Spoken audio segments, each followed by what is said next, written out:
Ethan Callahan hadn't spoken to a living soul in 11 days.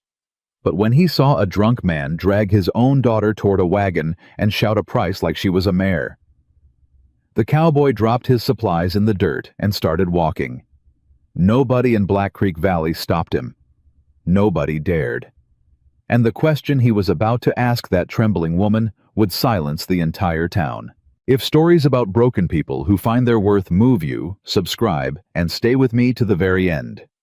And tell me in the comments, what city are you watching from? I want to see how far this story travels.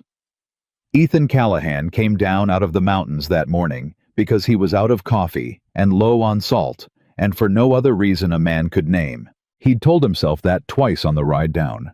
Coffee and salt. Nothing else. Get in, get out, get back up the ridge before the heat turned the valley into a skillet. He hadn't planned on Black Creek Valley teaching him anything. The town sat baking under a July sun that had no mercy in it. Ethan tied his horse to the rail outside the general store and stood a moment with his hand on the animal's neck, the way a man does when he isn't sure he wants to walk through a door with people on the other side of it. 7 years he'd lived alone. 7 years he'd learned that people mostly wanted things from you, and that the wanting never stopped once it started. He tipped his hat down against the light and went inside. The store was cool and dim and smelled of coffee beans and leather and dust. A thin storekeeper with ink on his fingers looked up, nodded once, and went back to his ledger. That suited Ethan fine. He liked a man who didn't need to talk. He was reaching for a sack of salt when he heard the shouting start outside. At first it was just noise. Ethan had learned to let noise pass through him like wind through a fence. But then a word came clear through the open door, and the word was a price. $40, a man was hollering. $40, and she's yours, and any man says that ain't a fair deal don't know the worth of a woman. Ethan set the salt down. He didn't decide to. His hand just let go of it. Outside, the sun hit him like a flat hand across the face. It took his eyes a second to sort the scene in front of the store. A crowd had gathered the way crowds do when something ugly is happening, and nobody wants to be the one to stop it. Men mostly.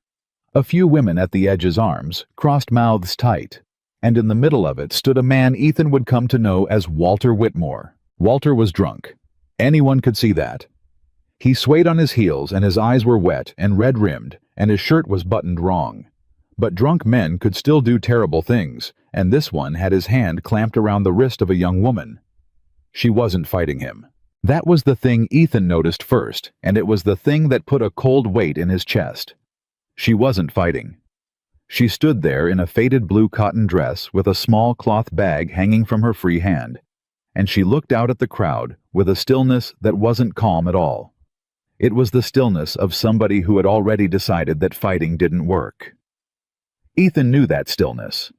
He'd worn it himself in a field in Tennessee a long time ago. 27 years old, Walter announced to the crowd, and healthy, and she can read and write, which is more than most of you can say. He jerked her arm, and she stumbled a half step and caught herself. Read and write. You hear me? A wife that can keep your books.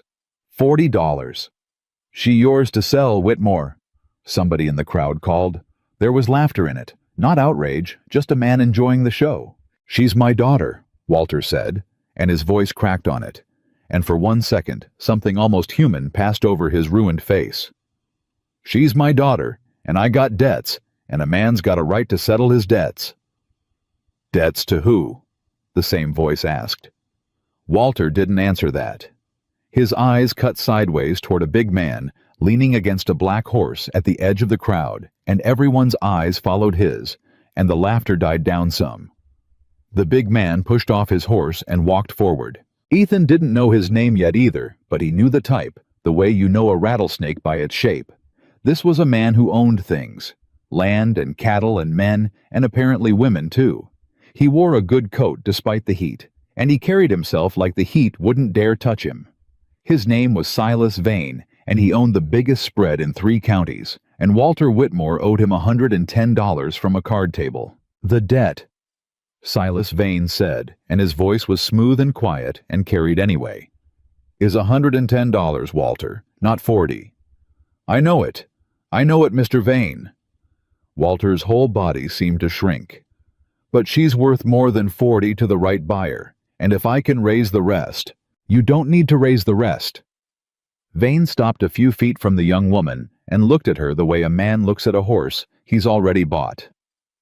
The girl settles the debt. All of it. I told you that yesterday. You didn't need to make a spectacle. You said— Walter's voice fell apart. You said you'd take her and forgive the— I said I'd forgive the debt. I didn't say anything about paying you on top of it. Vane smiled, and it was a patient smile, the smile of a man who has all the time in the world, because he owns that too. You brought her out here trying to auction her for cash. That's your greed, Walter, not my generosity. The debt stands. The girl comes with me. Today. The crowd went quiet. Ethan stood at the back of it, with his hat pulled low, and he watched the young woman's face, because he couldn't help it. He watched to see her break. She didn't break. She looked at Silas Vane the way you'd look at bad weather rolling in. Something that was coming whether you wanted it or not. Something there was no arguing with. And then she looked down at the little cloth bag in her hand.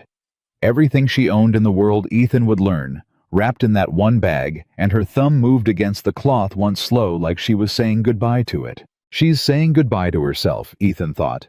She's already gone somewhere inside where none of this can reach her. He'd been to that place. He knew the road to it.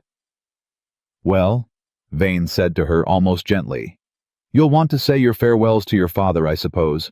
Not that he's earned them. And that was when the young woman spoke for the first time. He didn't earn them, she said. Her voice was low and steady, and it surprised everyone, because they'd all decided she was a thing and not a person, and things don't talk. But you didn't earn me either. So I reckon neither of you is getting what he thinks he's owed. Vane's smile thinned. That's spirit, he said. I'll break you of it. And he reached for her. Ethan Callahan was walking before he knew he'd started. He didn't remember pushing through the crowd. He didn't remember deciding anything. One moment he was at the back with the salt still on his mind, and the next moment he was standing between Silas Vane and the young woman, and his back was to her, and he was looking a rich man in the eye. The whole town seemed to hold its breath. Step aside, stranger, Vane said. His voice hadn't changed. That was the thing about men like him. They'd been obeyed so long they couldn't imagine the word no. This is a private matter. Didn't look private, Ethan said. You did it in the middle of the street. Behind him, he heard the young woman take a breath. He didn't turn around. Vane looked him over, took in the trail dust, the worn coat, the face burned brown by mountain sun, the hands that hung loose and easy at his sides, too easy, the way a man's hands hang when he's done violence and knows how. You don't know who I am, Vane said. No, Ethan agreed. And I don't much care either. That's probably new for you. Somebody in the crowd laughed. Just one bark of it quickly swallowed. Vane's jaw tightened. That girl, Vane said slow, is payment on a debt. A legal debt. Her father owes me $110, and he's chosen to settle it this way. It's done. Signed and done. So unless you're planning to pay me $110, Cowboy, you're going to step out of my road and let me collect what's mine. She ain't a debt, Ethan said. She's a person. You can't collect a person. Can't I? Vane looked past Ethan's shoulder at the woman, and his smile came back. Ask anyone here. Ask her father. Ask the marshal if you can find him sober. A man's debts are a man's debts, and Walter here signed her over free and clear. Ethan turned his head just slightly and spoke over his shoulder without taking his eyes off Vane. That true, Whitmore, you sign a paper. Walter Whitmore was crying now openly, the way drunk men cry with no dignity and no restraint. I didn't have a choice, he said. I didn't have a choice, mister. He'd have taken the house. He'd have taken everything. So you gave him your daughter instead. You don't understand. No, Ethan said. I don't. He turned back to Vane. For a long moment nobody moved. The sun beat down. A dog barked somewhere down the street, and nobody paid it any mind. And Ethan Callahan, who had come down the mountain for coffee and salt. The old cold thing settled into his hands. The thing from the war. The thing he'd spent 7 years trying to leave up on that ridge. Not this time, he thought. I stood and watched last time. Not this time. Here's what I know, Ethan said quietly. I know a paper don't make a thing right just because it's got ink on it. I know a man who'd sell his own blood to a card table creditor ain't got the standing to sign anything away. And I know that if you put one hand on that woman, I'm going to make this the worst afternoon of your life, and I don't care how many acres you own. Vane studied him. Ethan watched him do the arithmetic. Watched him weigh a stranger with dangerous hands against a crowd that was right now very much enjoying watching him get talked down to. Watched him decide it wasn't worth the blood. Not here. Not in front of everyone. You want her, Vane said at last. You can have her, for $110. That's the debt.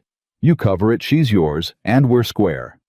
He spread his hands magnanimous, playing to the crowd now. I'm a reasonable man.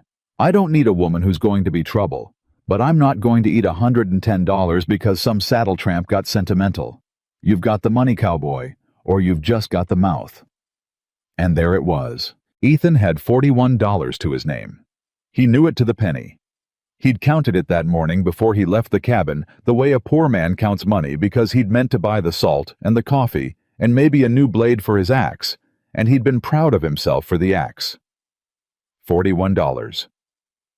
He looked at Silas Vane, and he looked at the crowd, and he felt the weight of the moment where a bluff falls apart. And then something happened that he did not expect. The young woman stepped up beside him. Not behind him now. Beside him. She'd set her little cloth bag down in the dirt, and she stood at his shoulder, and she looked at Silas Vane with those steady eyes, and she said, I've got $19. The crowd stirred. Clara, her father started. $19, she said again louder to Vane. Egg money, sewing money, money I earned and hid where my father couldn't drink it. It's mine. Nobody signed it away. She reached into the pocket of that faded blue dress and pulled out a small knotted rag heavy with coin, and she held it up. It's real. Count it if you don't believe me. $19 toward the debt. That leaves $91. Ethan looked at her. She didn't look back at him. She kept her eyes on Vane. But she'd just told him her name without meaning to Clara, and she'd just done something he understood down to his bones. She'd just refused to be nothing. She'd just insisted in front of the whole town that she was a person with money in her pocket and not a debt to be settled. 91, Ethan thought. He had 41. Between them they had 60. Still 31 short. Vane laughed. $19. From the girl I'm buying, that's rich. He shook his head. It doesn't matter, sweetheart. You can't buy yourself. You're the payment. That's the whole point of you today. She just did buy part of herself, Ethan said. You want to argue she can't in front of all these folks? You want to be the man who took a woman's own money, and then took the woman too. He tipped his head at the crowd. Go on, tell them how that's fair. The crowd had shifted. Ethan could feel it. It was a small thing the way a crowd shifts, but he'd learned to read it long ago. When Clara pulled out that knotted rag of coins, $19 earned in secret and hidden from a drunk, something in the watching people had turned. These were poor folks, most of them. They knew what $19 in secret money meant.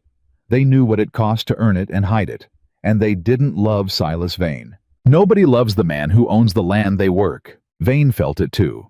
He was too smart not to. $60, Vane said.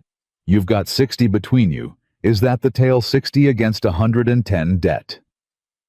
51 short would be the tale if we had 60, said the storekeeper. Everyone turned. The thin man with ink on his fingers had come out onto the porch of his store, and he was wiping his hands slowly on a rag, and he was frowning. But I've heard about enough, the storekeeper went on. Walter Whitmore's owed me $8 since spring, and I've been carrying it because I'm a soft fool. So I'll forgive Walter's 8 to me, and I'll add 10 of my own to this cowboy's pile on account of I don't want to live in a town that sells its women in my dooryard. He looked at Vane, and there was old dislike in it. That's the truth of it, Silas. I don't want to look at it. It turns my stomach. 18 from him, Ethan said. 60 from us. That's 78. He didn't know why he was doing arithmetic out loud. He'd never been a talker. But the numbers were climbing and every dollar was a stone taken off Clara Whitmore's chest. And he found he couldn't stop. "I got $2, a woman called from the edge of the crowd. She was old in a bonnet gone gray with washing. "For the same reason," he said. "I don't want to live here neither if this is the kind of place it's fixing to be." 80, Ethan said. "$1 here," said a man in a farrier's apron, and tossed a coin that Ethan caught out of the air without looking. 81. It came apart on Silas Vane then. Ethan watched it happen, watched the rich man realize that the crowd he'd counted on to be cowed and quiet was instead emptying its pockets coin by coin to buy a woman free of him. Not because they loved her, most of them didn't even know her, but because in that hot street on that hot day, they had all been given a chance to be better than they usually were, and enough of them had decided to take it. There is a kind of thing that happens in a crowd sometimes. Ethan had seen it go the wrong way in the war more times than he could stand to remember. He had seen crowds turn into mobs and do murder, but he had never not once in his life seen it go the right way like this. "This is absurd," Vane said. His voice had lost its smoothness. "You people, you'll pass a hat for a stranger and let your own crops rot.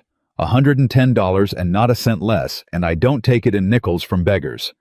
"You'll take it however it comes," Ethan said, "because you already said the price. In front of everyone. You said 110 and she's free. You going to be a man who breaks his word in the street now on top of everything else?" The coins kept coming. A widow gave $1 and would not meet anyone's eye. Two brothers gave 50 cents each. The old woman in the gray bonnet came forward and pressed her $2 into Clara's hand, directly folding the girl's cold fingers around it, and she said something too quiet for Ethan to hear, and Clara's steady face finally cracked, just for a second, just a flicker, and then she got it back under control. Ethan counted it out on the store's porch with the storekeeper checking his figures. 60 from Ethan and Clara, 18 from the store, and the rest, dollar by dollar and dime by dime, from a town that had come out to watch a woman be sold and had decided most of it that it would rather not. $111, the storekeeper announced. "Dollar over. Count it yourself, Silas." Silas Vane did not count it. He looked at the little pile of mismatched coins on the porch, the dimes and the nickels and the 2 silver dollars and the crumpled bills, and Ethan saw in his face that it wasn't the money that had beaten him. It was never the money. It was that a whole town had chosen a stranger over him out loud where everyone could see. That was the thing he couldn't forgive. That was the thing he'd carry. "Take it," Vane said to the storekeeper, not looking at him. "Count it later. If it's short, I'll be back." "It's not short," the storekeeper said. "But you come back any time you like, Silas. Bring a receipt for what you sold today." "Oh, that's right. There's no receipt for selling a person, is there? Because it isn't legal. Never was." He smiled thinly. "You just bet a whole town wouldn't have the sand to say so. You bet wrong." For one moment, Ethan thought Vane might do it anyway. Might go for a gun or a fist, might tear the whole fragile thing apart out of pure spite. He shifted his weight ready, the cold thing humming in his hands. But Vane only pulled his coat straight and mounted his black horse and looked down at Clara Whitmore one last time. "You should have come quiet," he told her.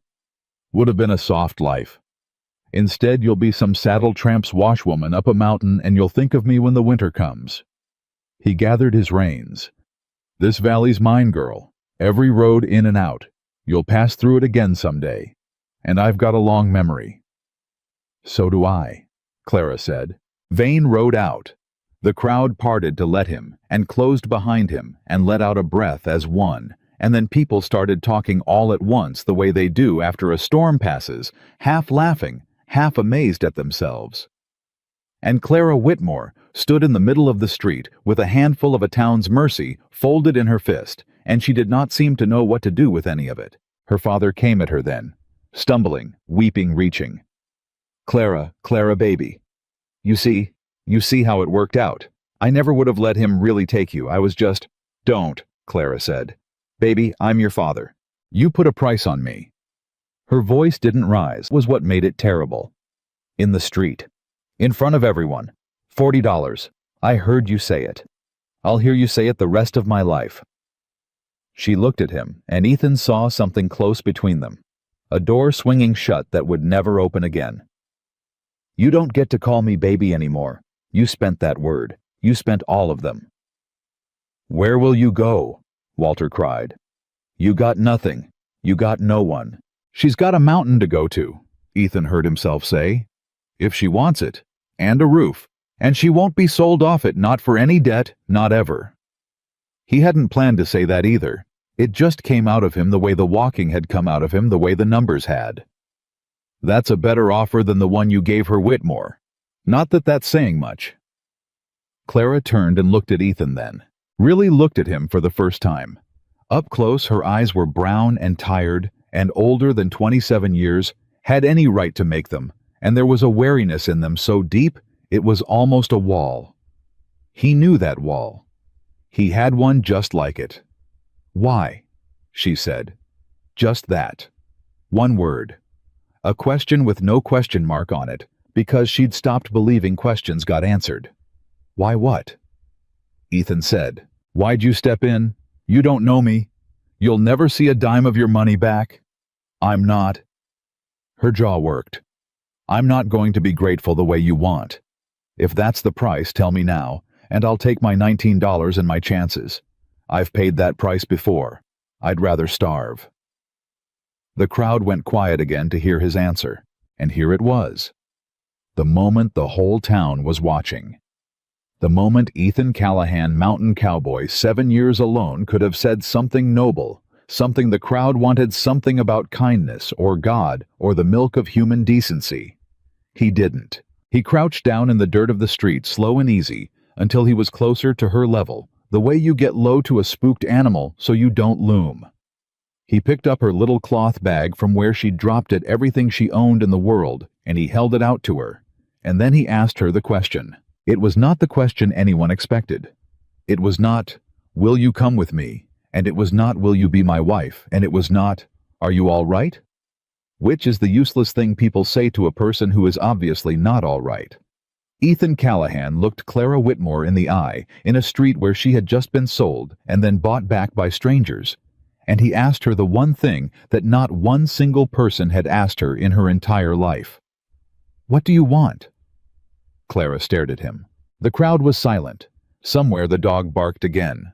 The sun beat down on all of them without mercy. "What?" she whispered. "What do you want?" Ethan said again, patient, holding out her bag. "Not your father, not that man on the black horse, not me, you. Nobody in this street has asked you that today. They've all been busy deciding your life for you, who you're worth, who owns you, who's saving you. I'm asking you." He didn't waver. "You've got a mountain you can come to if you want it, no strings on it, I already said. Or you've got a town full of folks who just proved they'll help you, if you'd rather stay near people. Or you've got a stage west and a fresh start where nobody knows your name. I don't know which one's right. It's not mine to know. So I'm asking you, Clara Whitmore, in front of everybody so they hear it and it counts. What do you want?" For a long moment, Clara Whitmore did not answer. Later, much later, on a porch on a mountain with the sun going down, she would tell Ethan that no one had ever asked her that. Not once. Not her father, not her mother before she died. Not the boys who'd courted her for her father's approval. Not the preacher, not anybody. 27 years of a human life, and nobody had once looked at her and asked her what she wanted, because a poor woman's wants were a joke. A poor woman's wants were the first thing the world taught her to bury. And here was a stranger crouched in the dirt, with her whole life in a cloth bag in his outstretched hand, asking her like the answer mattered. Like it was the most natural thing in the world. Like there was no other sensible question a person could ask. She felt something come loose in her chest that had been nailed down so long, she'd forgotten it could move. "I don't—" She stopped. Her voice was not steady now. "I don't know how to answer that. I don't know how. Nobody ever—" "Take your time," Ethan said. "I'm not going anywhere." And she believed him. That was the strange thing. Standing in that street, she believed him this man she'd known for the length of a single terrible afternoon. Because he was still crouched down in the dirt, and the town was still watching, and he hadn't grabbed her wrist the way her father had, hadn't looked at her the way Vane had, hadn't asked for a single thing back. He was just holding out her bag and waiting, and he looked like he'd wait all day. "I want," Clara said, and stopped and tried again. "I want to sleep one night, one single night, without being afraid of what a man's going to do to me while I'm asleep." Her voice broke clean in half on it, and she let it, because there didn't seem to be any point in pretending anymore. That's all I know how to want right now. That's the only thing small enough that I can believe it. One night. I don't even know how to want more than that. I forgot how." The old woman in the gray bonnet made a soft sound and pressed her hand to her mouth. Ethan Callahan took that in. He didn't flinch from it. He didn't rush to fix it. He just took it the way you take a heavy thing somebody hands you and held it. "All right," he said quietly. "Then that's where we'll start. One night. My cabin's got a door with a good bolt on the inside, and the bolt'll be on your side, and I'll sleep out by the horses if it comes to it, and no man will touch you while you sleep. And that's not a promise I'm asking you to trust. That's just a thing that's going to be true whether you trust it or not." He stood up slow and held the bag a little higher. "One night, and in the morning if you want to go, I'll drive you anywhere in this territory myself. And if you want another night, you can have that too. One at a time, as many as you need. And you never owe me a single one of them." Clara looked at the bag. She looked at the man holding it. She looked at the town that had emptied its pockets for her, at the old woman with her hand at her mouth, at the storekeeper with ink on his fingers, at her weeping father who had sold her for $40 in the street. And Clara Whitmore reached out and took her bag from Ethan Callahan's hand. "One night," she said. "One night." Ethan agreed. He didn't smile. He wasn't a smiling man. But something eased in his face, some old locked thing, and he tipped his hat to her, the first time he'd tipped it to anyone in years, and he said, "Ma'am," like she was a lady and not a woman who'd just been sold in the street. And Clara felt that small word land somewhere deep and sore, and she had to look away from him, so he wouldn't see what it did to her. Her father tried once more. "Clara. Clara, please, don't leave me with nothing." Clara turned and looked at Walter Whitmore for what she already knew would be the last time in a very long time. "You had a daughter," she said. "That was never nothing. You just couldn't see it because you were always looking at what I was worth instead of what I was." She held her bag against her chest. "I hope you sober up someday, Pa. I do. But I won't be there to watch it. I've watched enough." She walked to Ethan's horse. The town watched her go. Nobody stopped her. The old woman in the gray bonnet lifted a hand in something that was half a blessing and half a wave, and Clara lifted hers back. Ethan bought his salt and his coffee. He bought a second tin cup too, though he didn't say why, and the storekeeper didn't charge him for it. He bought a sack of flour and beans and coffee enough for two and a bolt of plain cloth. Clara didn't ask for, and he didn't explain, and he loaded it all onto a pack horse he arranged to borrow. And the whole time Clara Whitmore stood in the shade of the store's porch holding her bag, watching this stranger provision for two people as if it were nothing, as if she were already a fact of his life and not a woman he'd known for an hour. When it was done, he came and stood in front of her hat in his hands now, which surprised her. "It's a long ride up," he said.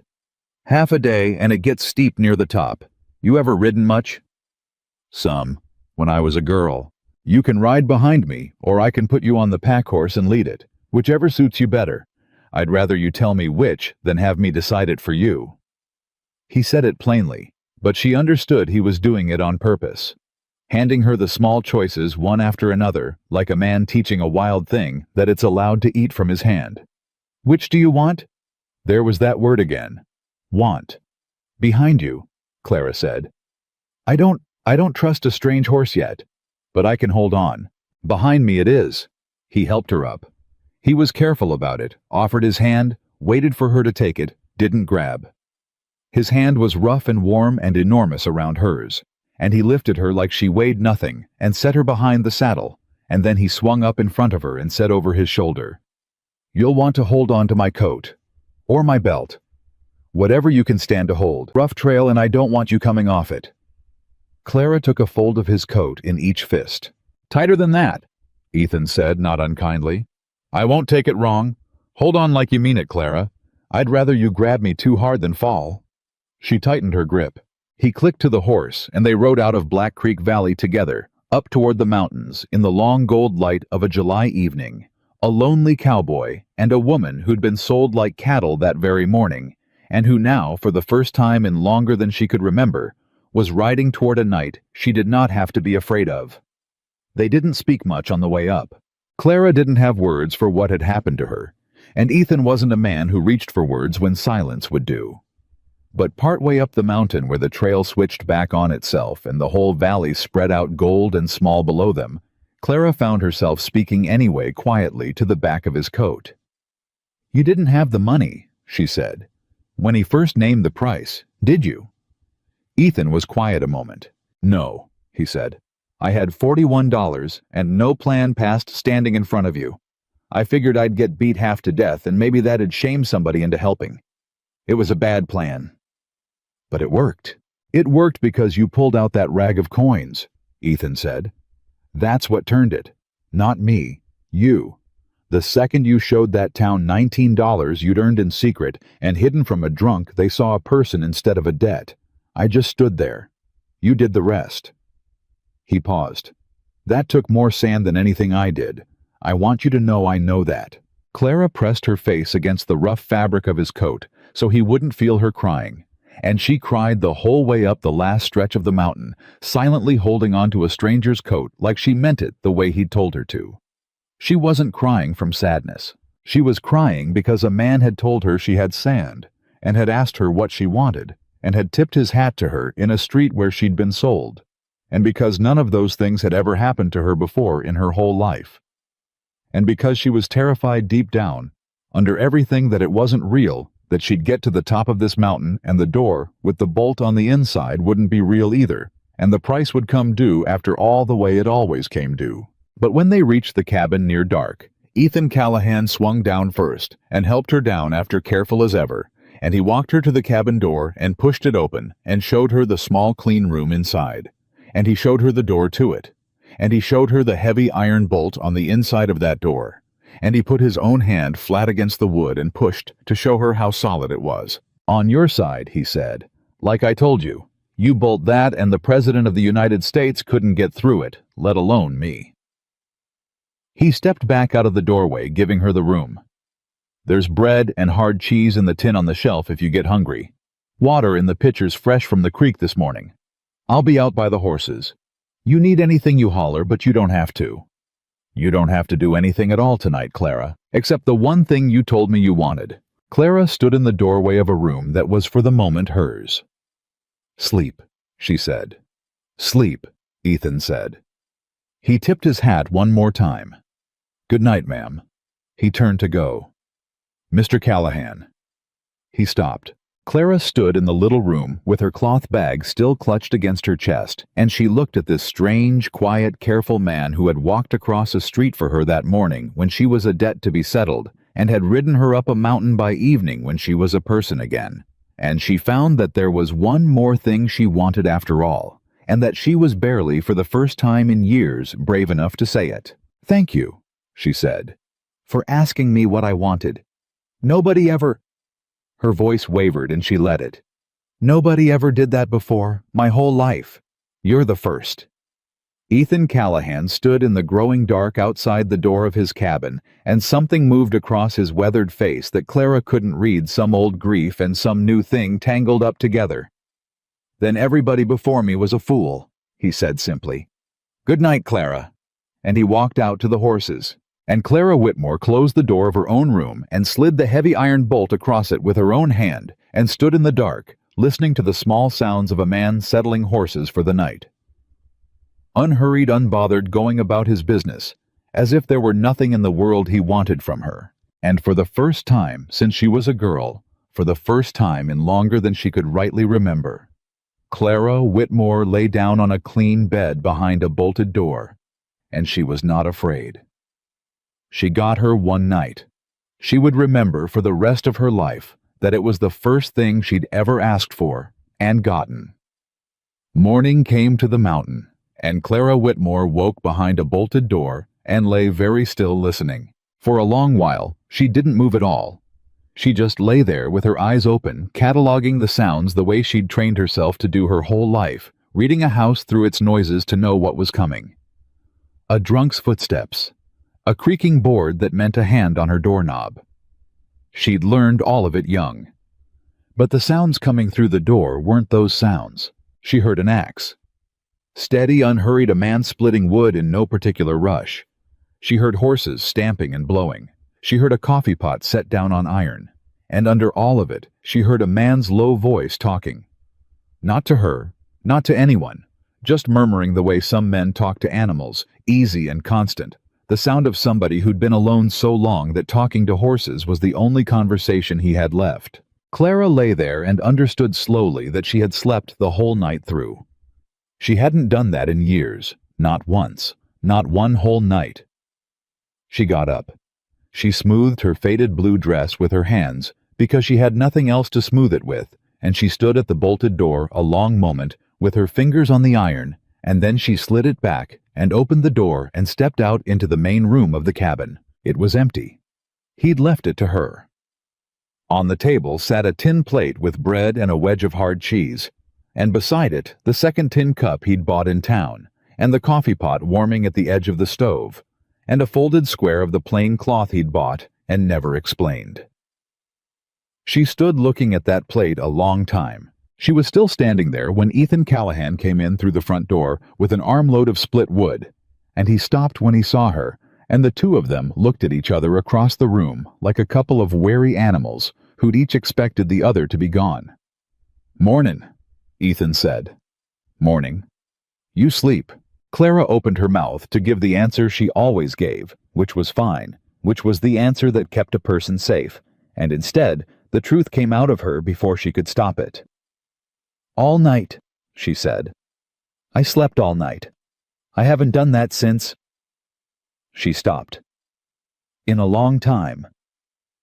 Ethan nodded slow and set the wood down by the stove, and didn't make anything of it which she was grateful for.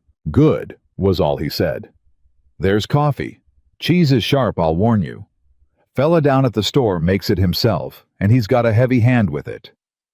You're not going to ask—" "Ask what? How long it's been. Why I don't sleep." She watched him wary, waiting for the price. Most people would ask. They like to know the whole story. Makes them feel like they've got a hold on you. Ethan straightened up and looked at her, and there was something old and level in his eyes. "I figure you'll tell me the parts you want me to know when you want me to know 'em," he said. "And the rest is yours to keep. I've got a whole ridge full of things I don't tell people. Wouldn't be fair of me to go digging in your saddlebags when I keep mine locked." Clara stood there and absorbed that. "Eat," Ethan said, and turned to feed the stove. "You're skin and bones. You want to work this mountain, you got to eat first." "I don't remember saying I wanted to work your mountain." "You didn't. I'm just betting you're not the kind to sit idle, and I'll lose that bet with good grace if I'm wrong." He fed a split log into the fire. "But eat either way." She ate. And that was the first day. There would be many days after it, and Clara would learn over the weeks that followed that living with Ethan Callahan was nothing like she'd braced herself for. She'd spent the ride up that mountain rehearsing all the ways it would go bad, because in her experience, the good things were the trap. The good things were the bait, and the price always came due after they had you where they wanted you. But the price never came. She kept waiting for it. She waited for it the way you wait for a storm you can smell on the wind. The first week she barely slept past that first night, jerking awake at every sound, sure that this was the night, this was when the mask came off and the real man showed himself. She worked herself to the bone in the daylight, scrubbing, cooking, mending, hauling, because a lifetime had taught her that a woman who wasn't useful was a woman who got thrown away, and she was determined to make herself too useful to throw away before the bill came due. She was on her knees scrubbing his floorboards on the fourth day when Ethan came in and stood over her and said, "What are you doing, Yain?" "Cleaning." Floor was clean. It wasn't. There was mud by the door. There's always mud by the door. It's a cabin on a... He crouched down across from her, the way he'd crouched in the street that first day, getting low, so he wouldn't loom. "Clara, look at me a second." She looked at him. Her hands were red and raw from the lye water. "You don't have to earn your keep," Ethan said. "I told you that down in the valley, and I'll tell you every day if that's what it takes for you to believe it. You're not here on account of what you can do for me. You're here because you needed a door with a bolt on it, and I had one." He nodded at her raw hands. "You're going to scrub yourself down to nothing trying to pay a debt you don't owe. And I know why you're doing it, and it breaks my heart to watch. But I need you to stop." Clara sat back on her heels, and something hot and awful rose up in her throat. "Everybody wants something," she said, and it came out angrier than she meant. "Everybody. My whole life, mister. You give and you scrub and you cook and you smile and you make yourself small and you keep giving and it's never enough. And then one day they decide you're not worth what you cost, and they sell you in the street for $40. Her voice cracked. "So don't tell me I don't have to earn my keep. Everybody has to earn their keep. That's the only rule there ever was." Ethan didn't argue with her. That was the thing she'd remember. He didn't argue, didn't get defensive, didn't tell her she was wrong or ungrateful or difficult. He just knelt there and took it the way he'd taken her heavy words in the street, and when she was done and breathing hard, he said very quietly, "Who sold you the first time?" Clara went still. "What?" "You said the first time back in the valley. You said, 'I've paid that price before.'" His eyes didn't leave her face. "So this wasn't the first time your father tried to hand you off, was it?" And there it was, the first crack in the thing Clara Whitmore had spent her whole life sealing shut. "No," she said after a long silence. "It wasn't the first time." Ethan waited. "When I was 19, Clara said, and her voice had gone flat and far away, the way a voice goes when it's telling a thing it's never said out loud. "My father owed money to a man named Cole, storekeeper down in Kansas where we lived then. And Cole said he'd forgive it if I married his son. So my father sold me the first time. Married me off at 19 to settle a debt." She swallowed. The son, Tom. He wasn't right. In his temper. He'd been that way his whole life, and everybody knew it, and nobody warned me because I wasn't a person they had to warn. I was a payment. Her hands had started to shake. "I was married to him 4 years. 4 years. And I'll not tell you what those 4 years were, Mr. Callahan, because I've never told anybody, and I'm not sure I've got the words, but he died. Fever took him one winter. And I thought, God forgive me, I thought I was free." "But you weren't," Ethan said softly. "No." A terrible small laugh. "I wasn't. Because I went back to my father's house because a widow with no money's got nowhere else to go, and my father looked at me, and do you know the first thing he said? Do you know the very first thing my own father said to his widowed daughter? 'Come home.'" She looked up at Ethan, and her eyes were dry now, dry and hard. "He said, 'Well, at least you're worth something again now that you're single.'" She let that sit in the room. "That's what I am to him. That's all I ever was.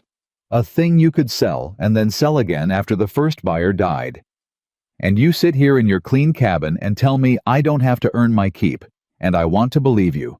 Mr. God knows I want to, but I don't know how. I don't have it in me anymore. The part that knows how to believe a kind thing, it's broke. It's been broke a long time." The cabin was very quiet. Ethan Callahan knelt there on the clean floorboards, and Clara watched his jaw work, and watched him take a breath, and let it out slow, and when he spoke, his voice was rougher than she'd heard it. "I'm going to tell you something now," he said, "and I've not told it to a living soul in 7 years, and I'm only telling you because you just handed me the worst thing that ever happened to you, and it don't seem right for me to take that and give you nothing back." He set his hands on his knees. "You asked me down in the valley why I stepped in. I told you it was because you pulled out those coins. That was true, but it wasn't the whole of it." He looked at her. I stepped in because I stood and watched once. And I've spent 7 years trying to forgive myself for it, and I never have, and I don't expect to. Watched what? The war, Ethan said. I was a young man. I rode with a company, and we came through a farm one day, and there was a family there, and things happened at that farm that no man ought to do to another, and I— His voice caught and he pushed through it. I stood there. I had a rifle in my hands, and I stood there, and I let it happen, because the men doing it wore the same coat I did, and I told myself it wasn't my place, and I told myself 100 things, and every one of them was a lie I told, so I wouldn't have to be the one to step forward. He looked down at his own hands. There was a girl there, about your age you are now, and she looked at me, right at me, waiting to see if I'd do anything, and I didn't. And I have seen that girl's face every single night for 7 years, and I will see it every night until I die, and I moved up this mountain to get away from people because I couldn't stand to be near anybody. I might fail again. Clara didn't say anything. There wasn't anything to say. So when I walked down into that valley for coffee and salt, Ethan went on, and I heard a man selling his daughter in the street, and I turned around and saw you standing there, not fighting, not crying, just gone somewhere behind your own eyes. His voice dropped. I knew that look. It was her look. And I thought, God is my witness, not this time. I don't care if it's not my place. I don't care if I don't have the money. I am not going to stand and watch one more time. Not while I've got breath. He looked up at her. So that's the truth of why. It wasn't for you, not really, not at the start. It was for me. It was 7 years of a thing I couldn't fix, and you gave me one thing I finally could. So if anybody in this cabin owes anybody, Clara, it's me. It's me that owes you. You gave me the first clean night's sleep I've had in 7 years too, and you don't even know you did it. Clara Whitmore looked at this man kneeling on his own floor. This man who had just handed her the worst thing that ever happened to him, in exchange for the worst thing that ever happened to her. And she understood all at once that she was not looking at a savior, and she was not looking at a buyer. She was looking at another broken person. A person with his own bolt-locked doors and his own faces he saw at night. And something in her chest that had been nailed shut for years came loose a second time. All right, she said very quietly. All right, what? I'll stop scrubbing your clean floors. A small, wet, unwilling, almost smile.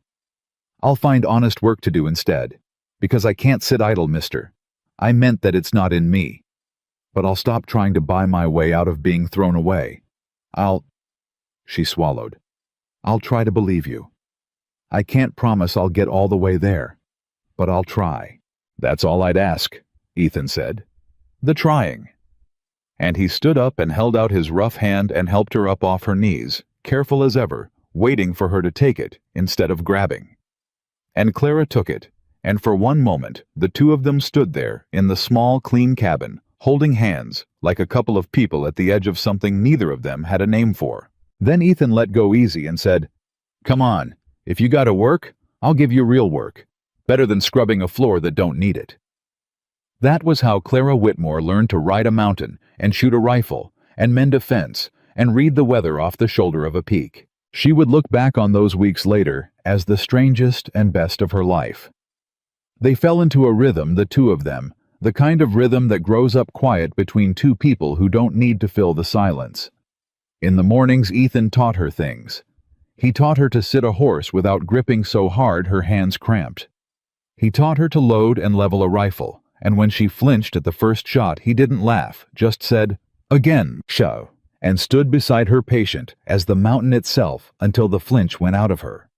He taught her which plants up on the high slopes you could eat, and which would kill you, and which the deer favored, and how to read a track in soft ground. And she taught him things too, though neither of them said so out loud. She brought the cabin back to life. Not by scrubbing, she'd promised to stop that, but by living in it. She sang while she worked low, half under her breath. Old songs from Kansas, and Ethan would find himself stopping outside the door to listen, and then feel foolish, and go on with his chores. She made the meals into something more than fuel. She'd found herbs on the slopes and she cooked with them, and the cabin started to smell like a home instead of a way station. She talked. God, since the fear of being sold off started to loosen its grip. It turned out Clara Whitmore had 27 years of things dammed up inside her, and nobody who'd ever wanted to hear them, and Ethan Callahan, who hadn't had a real conversation in 7 years, found himself listening to her like a man drinking after a long drought. "You're a talker," he told her one evening. Not unkindly, the two of them sitting out front watching the light go off the peaks. "I never was before," Clara said, surprised at herself. "I was quiet my whole life. It wasn't safe to talk. You said the wrong thing and—" She stopped. "But up here I keep finding words coming out. I don't know what's got into me." "Nothing's got into you," Ethan said. "You're just finally somewhere it's safe to make noise. That's all. A body'll bloom given the sun." Clara looked at him sidelong. "That's near to poetry, Mr. Callahan, from a man who claims he can't talk." "Don't tell anybody," Ethan said gravely. "I've got a reputation." And Clara laughed, really laughed. A startled, bright sound that surprised them both, and Ethan looked over at her with something soft and stunned in his weathered face, like a man who'd forgotten laughter was a sound the world could make, and for a moment neither of them looked away. It was Clara who broke it, flustered, looking back out at the mountains. But that moment sat between them after, and neither of them forgot it. The days built on each other. She stopped flinching at the rifle. She started riding out with him instead of staying at the cabin. Her hands, which had been raw from lie that first week, grew a different kind of callous, the honest kind from reins and rope and rifle stock. Her face filled out. The hunted look started to leave her eyes not all at once, but the way a season turns so slow you don't see it happen, and then one day it's just done. And somewhere in there, without either of them saying a word about it, the thing between them changed. She noticed it in small ways. The way he started leaving the second tin cup out on the table every morning without thinking, like it had always been hers. The way she'd reach for something on a high shelf and he'd already be there handing it down. The way they'd fallen into finishing each other's chores wordless, each seeing what the other had left undone. The way on the cold mountain evenings they'd sit closer to each other by the fire than two strangers had any business sitting, and neither of them moved away. But Clara Whitmore had been burned too many times to trust a good thing, and so even as she felt herself falling, and she knew she was falling, she wasn't a fool. She kept one eye always on the door and one hand always near the exit, and she waited still. Some small ruined part of her waited for the price to come due. And then one hot morning near the end of that summer the price came. It came in the form of hoofbeats on the mountain trail. Ethan heard them first. He was splitting wood, and he went still with the axe in the air, his head cocked, and Clara, who had learned by then to read his stillness, went still too. "Riders," Ethan said. "3, maybe 4, coming up the trail." He set the axe down slow. "Clara, go in the cabin. Take the rifle. Bolt the door." "Who is it?" "Don't know yet, but nobody rides up my mountain by accident. There's only one trail, and it only goes one place." His voice had changed. It had gone flat and cold, and Clara recognized the sound of it. It was the voice from the street in Black Creek Valley, the war voice, the cold thing in his hands. "Go on now. Go." Clara went, but she didn't bolt the door. She stood just inside it with the rifle in her hands, and she watched through the crack, because she'd be damned. She decided if she'd cower behind a door while the price came for her again. She'd learned to shoot. She'd learned it from him. And she'd use it if she had to. The riders came up out of the trees into the clearing, and Clara's blood ran cold. The man in front was Silas Vane. He rode his black horse easy, the way he did everything like the whole world was a room he already owned. Behind him rode 2 hard-looking men with rifles across their saddles, and behind them rode a 4th man. Clara didn't know. Narrow, cold-eyed, a long duster, despite the heat, a man who wore his gun the way Ethan wore his low and easy and used. Ethan stood alone in the middle of the clearing with his axe on the ground and his own gun on his hip, and he did not back up one single step.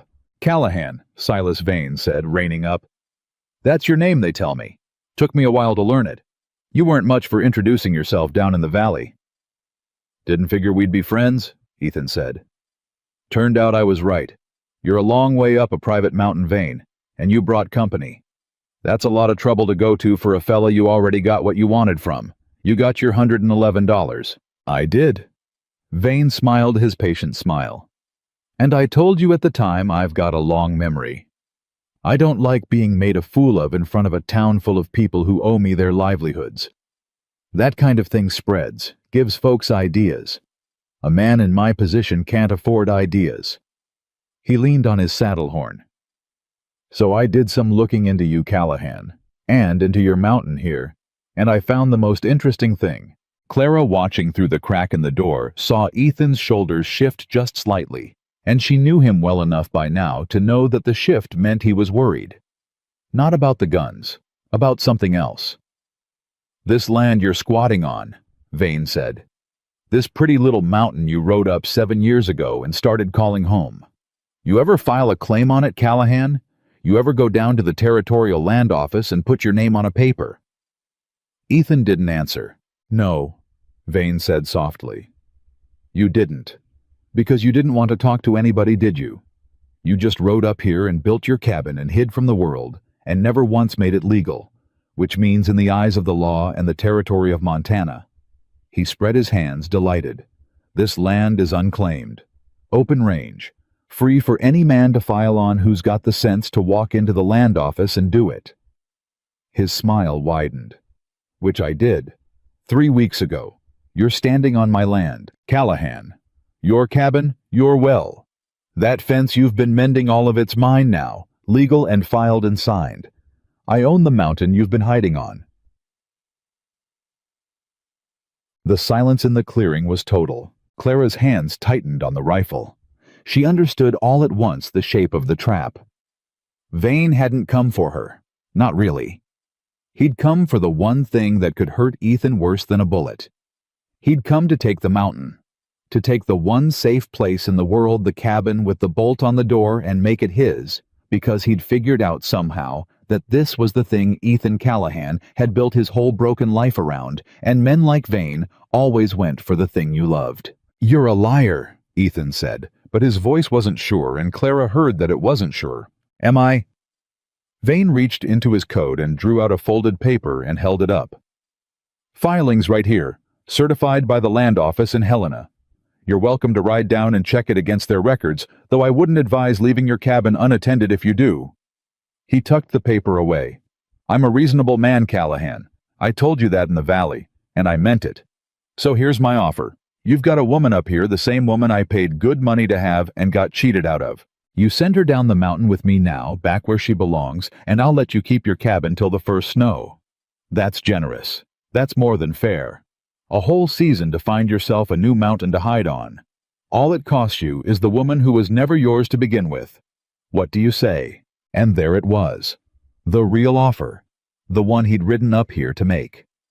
Clara's heart was pounding so hard she was sure they could hear it through the door. Take the deal, she thought, wild desperate. Take it. Keep your mountain. It's all you've got. It's all you've had for 7 years. I'm not worth a mountain. I'm not worth anything. That's the whole lesson of my whole life. Take the deal. Ethan, please. I'm not worth what you're about to lose." Ethan Callahan looked up at Silas Vane on his black horse and at the 2 riflemen and at the cold-eyed man in the long duster. And he laughed. It wasn't a big laugh. It was quiet and tired, and there wasn't much humor in it. But it was a laugh, and it seemed to unsettle Vane more than anything else could have. "You know," Ethan said, "I spent 7 years up here thinking this mountain was the most important thing in the world to me. This cabin, this land, my little bolt hole where nothing could get at me and I couldn't fail anybody because there wasn't anybody up here to fail." He shook his head slow. "And you rode all the way up here so pleased with yourself, Vane, so sure you'd found the thing that'd break me, the land. And a month ago, hell, a season ago, you'd have been right. A month ago, I'd have handed you anything to keep this mountain. I built my whole life around this pile of rock." He took a step toward Vane's horse. "But here's what you don't know," Ethan said. on account of you're the kind of man who's never in his life understood the difference. This mountain was never the thing. It was just where I was hiding from the.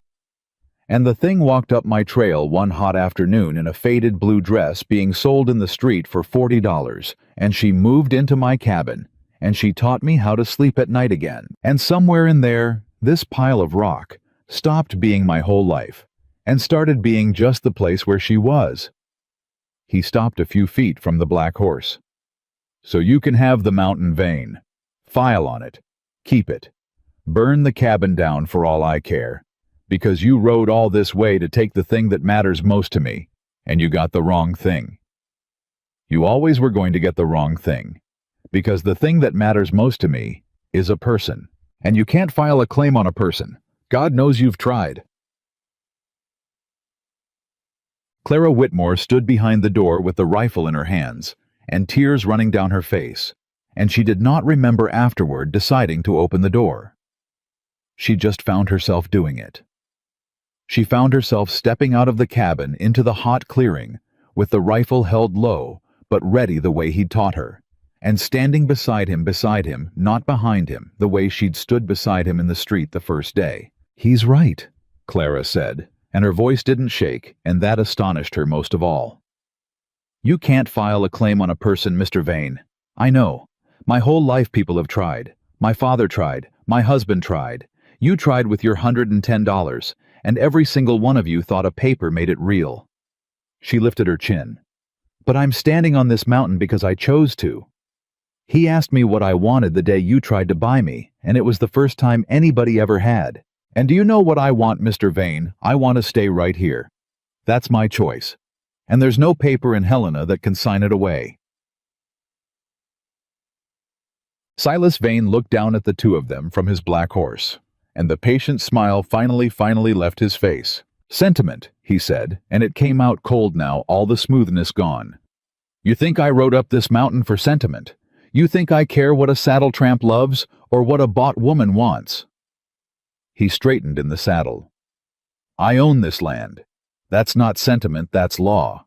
And I've got the paper, and I've got the men, and you've got a woman and a wood axe. So let me tell you how this is going to go. My man there," he tipped his head at the cold-eyed one in the duster, "goes by the name of Ridge. Some of you might have heard of him down in the territories. He hunts men for money, and he's good at it, and I've hired him for the season. And Ridge here is going to stay on this mountain, my mountain, and he's going to make your life so miserable, Callahan, that come first. Snow, you'll be begging me to take that woman off your hands just so he'll leave." Vane gathered his reins. "You've got till winter. Enjoy it. And every day between now and then, you remember you could have done this the easy way. You chose the hard one. That's on you." He turned his horse, but the cold-eyed man Ridge did not turn his. He sat there on his mount, and he looked at Ethan Callahan with a long, flat, professional stare, the stare of a man measuring another man for a grave. And then he looked at Clara, and something in that look made her skin crawl worse than Vane's smile ever had. "I know you," Ridge said. His voice was quiet and dry like a snake through grass. He wasn't talking to Ethan. He was talking to Clara. "Been trying to place you since I rode up. Whitmore, Clara Whitmore, widow of Tom Cole out of Kansas." He smiled, and it had no warmth in it at all. "Small world, ain't it? Because I knew Tom Cole. Rode with his people back when. And there's some folks down in Kansas been wondering about you for a while now, Clara Whitmore. Been wondering real hard about the winter Tom Cole died of a fever." He let that sit. "You want to know the funny thing? Tom Cole never had a fever in his life. Strong as an ox, that man. Strong as an ox right up until the night he died." Clara's blood turned to ice. Ethan turned his head and looked at her. He didn't say anything, but she saw the question form in his eyes, and it was the first time since she'd met him that she couldn't read what he was thinking. Ridge watched them both savoring it, the way a cruel man savors the moment he drops a poison into a still pond. "Now that," Ridge said, softly gathering his reins at last, "is a story I'd love to hear told proper. Maybe I'll ask around. Maybe I'll write a letter or two down Kansas way. See what turns up." He touched his hat brim, mocking the same gesture Ethan used in earnest. "Ma'am, be seeing you both. All summer long." He turned his horse and rode down the trail after Vane and the rifleman, unhurried and no rush at all, a man who knew he had all the time in the world and every card in the deck. And Ethan Callahan and Clara Whitmore stood alone in the hot clearing, and the space between them, which had grown so warm and easy over the long summer weeks, had gone strange and cold, and full of a question nobody had asked out loud. For a long moment, neither of them spoke. "Ethan," Clara said finally. Her voice was very small. "I need to tell you something about Kansas. About Tom." "You don't," Ethan said. "I do, because that man's going to spread it all over the territory, and you need to hear it from me before you hear it from him so you can decide—" Her voice broke. "So you can decide whether you still want me on your mountain once you know." Ethan Callahan looked at her a long moment. Then he walked over and picked his axe up out of the dirt and set it against the chopping block, and he said without looking at her, "Come inside. Sit down. You want to tell me a thing. You tell it sitting down with a cup of coffee in your hands, not standing in a yard where anybody could be listening from the trees." He finally looked at her. "But Clara, whatever it is, I already know one thing about it, and I want you to hear me say it before you tell me the rest." "What?" she whispered. "Whatever happened to Tom Cole?" Ethan said quietly. "You didn't deserve what came before it. I know that much without a word from you. A man that a girl gets sold to at 19, a man everybody knew wasn't right in his temper, and married her to anyway. Whatever happened to that man, and however it happened, you didn't deserve 1 minute of the 4 years that came first. So you come inside and tell me the truth, all of it, and I'll listen. But you're not going to sit in my cabin and beg me to still want you here. You already live here. You chose it. I heard you say so to Vane's face not 5 minutes ago." He held the door for her. "Come on. Coffee's still warm." And Clara Whitmore walked past him into the cabin and sat down at the table with her hands wrapped around the second tin cup that had somehow become hers. And Ethan sat across from her and folded his rough hands and waited patient as the mountain for her to tell him the worst thing she had ever done. "He was going to kill me," Clara said. The words came out flat and quiet. "That last winter, Tom, he'd got worse and worse the whole 4 years, and that last winter something in him just came loose. There wasn't any reason to it anymore. Used to be I could see it coming, could tell what set him off, could make myself small and quiet and get through it.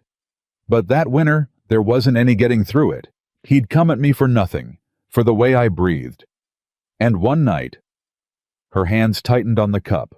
"One night he had his hands around my throat, and I could feel it going dark, and I just knew that this was the night he finished it. That I was going to die on the kitchen floor, and everyone would say, 'Poor Tom.' His wife passed sudden, and nobody would ever ask a single question because I wasn't a person anybody asked questions about." She stopped. Ethan didn't move, didn't push, just waited. "There was a fire iron," Clara said. "By the stove. My hand found it. I don't even remember reaching for it. I didn't want to die. That's all. After 4 years of not much caring whether I lived in that 1 second on the floor with his hands on my throat, I found out I didn't want to die after all. And I hit him, once, hard as I could, and he went down." She looked up at Ethan, and her eyes were dry and terrible. "And he didn't get up." The cabin was silent. "It wasn't a fever," Clara said. "That's the lie my father put about to keep the questions down, because a family with a dead man, and a live widow, and a fire iron is a family folks ask about, and my father didn't want the trouble. So he said, 'Fever,' and he buried Tom quick, and he took me home, and he told everybody I was a poor grieving widow, and then first chance he got, he tried to sell me all over again." A single tear finally fell, and she let it. "So that's it. That's the thing that man's going to spread all over the territory. Clara Whitmore killed her husband. And it's true, Ethan. I did. I've never told a living soul, and I'm telling you, and it's true. I picked up a fire iron and I killed a man. So now you know. Now you know exactly what you brought up your mountain." Ethan Callahan sat very still across the table from her. And then he did the last thing on God's earth Clara expected. He reached across the table slow, giving her every chance to pull back. He took both her hands in both of his, her cold, shaking hands, in his big, warm, rough ones, and he held them, and he looked her dead in the eye, and he said, "You didn't kill your husband, Clara. You saved a woman's life. She just happened to be you." Clara stared at him. "A man had his hands around your throat, and it was going dark, and you were about to die," Ethan said, steady and low. "And you fought. After 4 years of that place teaching you not to. You found out you didn't want to die, and you fought to live. That's not a sin. That's the least sinful thing a body can do. That's just being alive, wanting to stay alive." His hands tightened around hers. "I stood in a field once, and watched terrible things happen, and did nothing, and I've hated myself for it 7 years. And you were 19, alone, sold, married 4 years to a monster on your knees on a kitchen floor dying, and you did the thing I couldn't do. You stepped forward, for your own self, when you were the only one left to step forward for you." His voice went rough. "You're not a killer, Clara Whitmore. You're a survivor, and I've never in my life met anyone braver. And that man Ridge can write every letter in Kansas, and it won't change one word of what I just said." Clara Whitmore put her head down on the table between their joined hands and wept. She wept the way you weep when a thing you've carried alone for years is finally set down, not gently, not prettily, but in great tearing sobs that shook the table, years of it, all of it, the fire iron, and the 4 years, and the winter, and the lie, and the second selling, and the whole crushing weight of a life that had told her over and over that she was a thing to be used and thrown away. And Ethan Callahan held her hands through all of it, and didn't let go, didn't shush her, didn't tell her to stop, just held on steady as the mountain until the storm of it finally passed. When she lifted her head, at last, wrung out and hollow and strangely light, Ethan was still there, still holding her hands, still looking at her the exact same way he had before she told him which was the thing that finally broke through the last locked door in Clara Whitmore's heart. That knowing didn't change how he looked at her. It hadn't cost her anything. The price hadn't come due even now, even with the very worst of her laid bare on the table. "You still want me here," she said. It wasn't quite a question. "I told you," Ethan said. "You already live here. You chose it. Nothing you just said changes a thing, except now I know you a little better, and knowing you better hasn't made me want you gone. It's made the opposite." He seemed to catch himself, and something almost shy crossed his weathered face. "Which I got no right to say to you given everything. So I won't say more than that. But no, I don't want you gone. Not for Vane, not for his paper, not for Ridge and all his letters. I want you exactly where you are." Clara looked at him for a long moment, and then she turned her hands over inside his so that she was holding his, now instead of the other way around. And she said very quietly, "That man Ridge is going to stay all summer. He's going to make our lives miserable," Vane said. "He's got 2 riflemen and a paper from Helena, and he hunts men for money, and he's decided to hunt us." She held Ethan's hands tight. "And I'm not running Ethan. I ran my whole life. I made myself small my whole life, and it never once kept me safe, not one single time. So I'm done running. If that man and Vane want this mountain, they're going to have to come and take it, and I've got a rifle now, and you taught me how to use it, and I aim to keep this door my door with the bolt you gave me for as long as I've got breath." She looked him dead in the eye. "So don't you dare send me down that mountain to keep me safe. Don't you dare do the noble thing and try to save me by giving me up. I've been given up my whole life by men who told themselves it was for my own good. I won't have it from you too. You asked me what I wanted that first day. Well, I'm telling you what I want now, and I want to stay, and I want to fight, and I want you standing next to me when it comes, not in front of me, not sending me inside next to me. Do you hear me? Ethan Callahan." Ethan Callahan looked across the table at this woman, this survivor, this fighter, this person who 3 months ago had stood silent in a street being sold like cattle, and who now sat in his cabin telling him to his face that she would not run, and something moved through his chest that he had not felt in 7 years, and maybe never in his whole life, and it took him a moment to recognize it because it had been so long. It was hope. "I hear you," Ethan said. "Next to you, not in front. I swear it." "Swear it proper," Clara said. "Not just words. I've had a lifetime of men's words." And Ethan Callahan stood up and came around the table and knelt down in front of her chair, the way he'd knelt in the street that first day, so he wasn't looming, so they were eye to eye, and he took off his hat and held it against his chest. "I swear it," he said, "on the one thing I've got left to swear on, which is this. I stood and watched once, and I'll carry it to my grave. And I would rather die on this mountain standing next to you than live one more day as the man who steps back and lets it happen. So no, Clara, I won't send you away to keep you safe. We stand together or we fall together, and either way we do it side by side. That's my oath, and I've never in my life broken one." Clara Whitmore reached out and put her hand against the side of Ethan Callahan's weathered face, the first time she had ever touched him of her own choosing, and he went still under her hand like a wild thing that has decided at last to be gentled. "All right," she said softly. "Then let them come." And outside, far down the mountain in the long gold light of the dying summer, the cold-eyed man named Ridge made his camp within sight of their cabin and settled in to wait, and began that very first night to hunt. The hunting started small, the way a cruel man starts a thing he means to savor. The first morning after Ridge made his camp, Ethan went out to the horses and found the gate to the corral standing open. Nothing taken, nothing broken. Just the gate open and the horses milling nervous, and a message plain as day in it: "I can reach the things you keep. I can come this close in the night, and you'll never hear me." Ethan closed the gate without a word, and said nothing to Clara about it. But Clara had learned to read him, and she read the stillness in his shoulders at breakfast, and she set down her coffee and said, "What happened?" "Gate was open. Horses are fine." "You latched it last night. I watched you." "I did." Clara looked at him a long moment. "So he wants us to know he was here." "That's the size of it."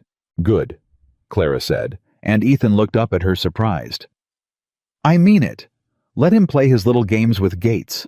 A man who opens a gate in the night and runs off is a man who's afraid to do it in the daylight. He's not as sure of himself as Vane thinks. He's testing us." She picked her coffee back up. "So we don't rattle. We latch the gate tonight, and we sleep, and in the morning we go on like nothing happened. A man like that feeds on your fear. So we starve him." Ethan set down his fork and looked at her. "When did you get so smart about men like that?" "I was married to one for 4 years, Clara said simply. "You learn a thing or two about cruelty living inside it. Tom used to do just this. Little things. Move something. Break something small. Just to watch me scared. And the thing I learned too late, the thing that would have saved me years of misery, the fear was the whole point. If I'd stopped being scared, I'd have taken his power away. I never learned that in time to use it on Tom." She looked at Ethan. "But I learned it, and I aim to use it on this one." And so they starved him. The next morning, the woodpile had been kicked over in the night. Clara stacked it back up humming and made a joke of it, and Ethan watched the way she deliberately would not give the empty trees the satisfaction of seeing her rattled. The morning after that, a dead rabbit was left on their doorstep, throat cut a hunter's message. Clara picked it up by the ears, skinned it, and cooked it for supper, and told Ethan across the table with a hard little smile that she'd be damned if she'd let good meat go to waste just because a coward left it to scare her. "He's going to get frustrated," she said. "Watch. Men like that can't stand it when the fear don't take. It's the only tool they've got, and when the first tool don't work, they reach for a worse one. So we've got to be ready, because it's going to get worse before he gives up. It always gets worse." She was right. It got worse the following week, and it got worse in a way neither of them saw coming. It was a hot, still afternoon, and Ethan had ridden out to check the high fence line, leaving Clara at the cabin. She'd insisted she'd be fine. She had the rifle, she'd bolt the door. And she was fine for about an hour. And then she heard a voice call up from the tree line. And it wasn't Ridge's voice, and it wasn't Vane's. And when Clara came to the window with the rifle ready, her whole body turned to stone. It was her father. Walter Whitmore stood at the edge of the clearing, hat in his hands, and he was sober. That was the first strange thing. She'd never in her life seen him sober in the act, and he was clean in a coat she didn't recognize, and he was calling her name up at the cabin in a voice thick with tears. "Clara, Clara, baby, it's your pa. Please, please come out. I've come all this way. I've come to make it right." Clara stood behind the door with the rifle and did not move. "I know you got no reason to trust me," Walter called. "I know what I did. God. Clara, I know what I did, and I ain't slept a night since. I sold you, my own girl, in the street. I've been on my knees to God every night since, begging him to let me take it back." His voice broke. "I quit the drink, Clara. 3 weeks now, not a drop. I got work, honest work.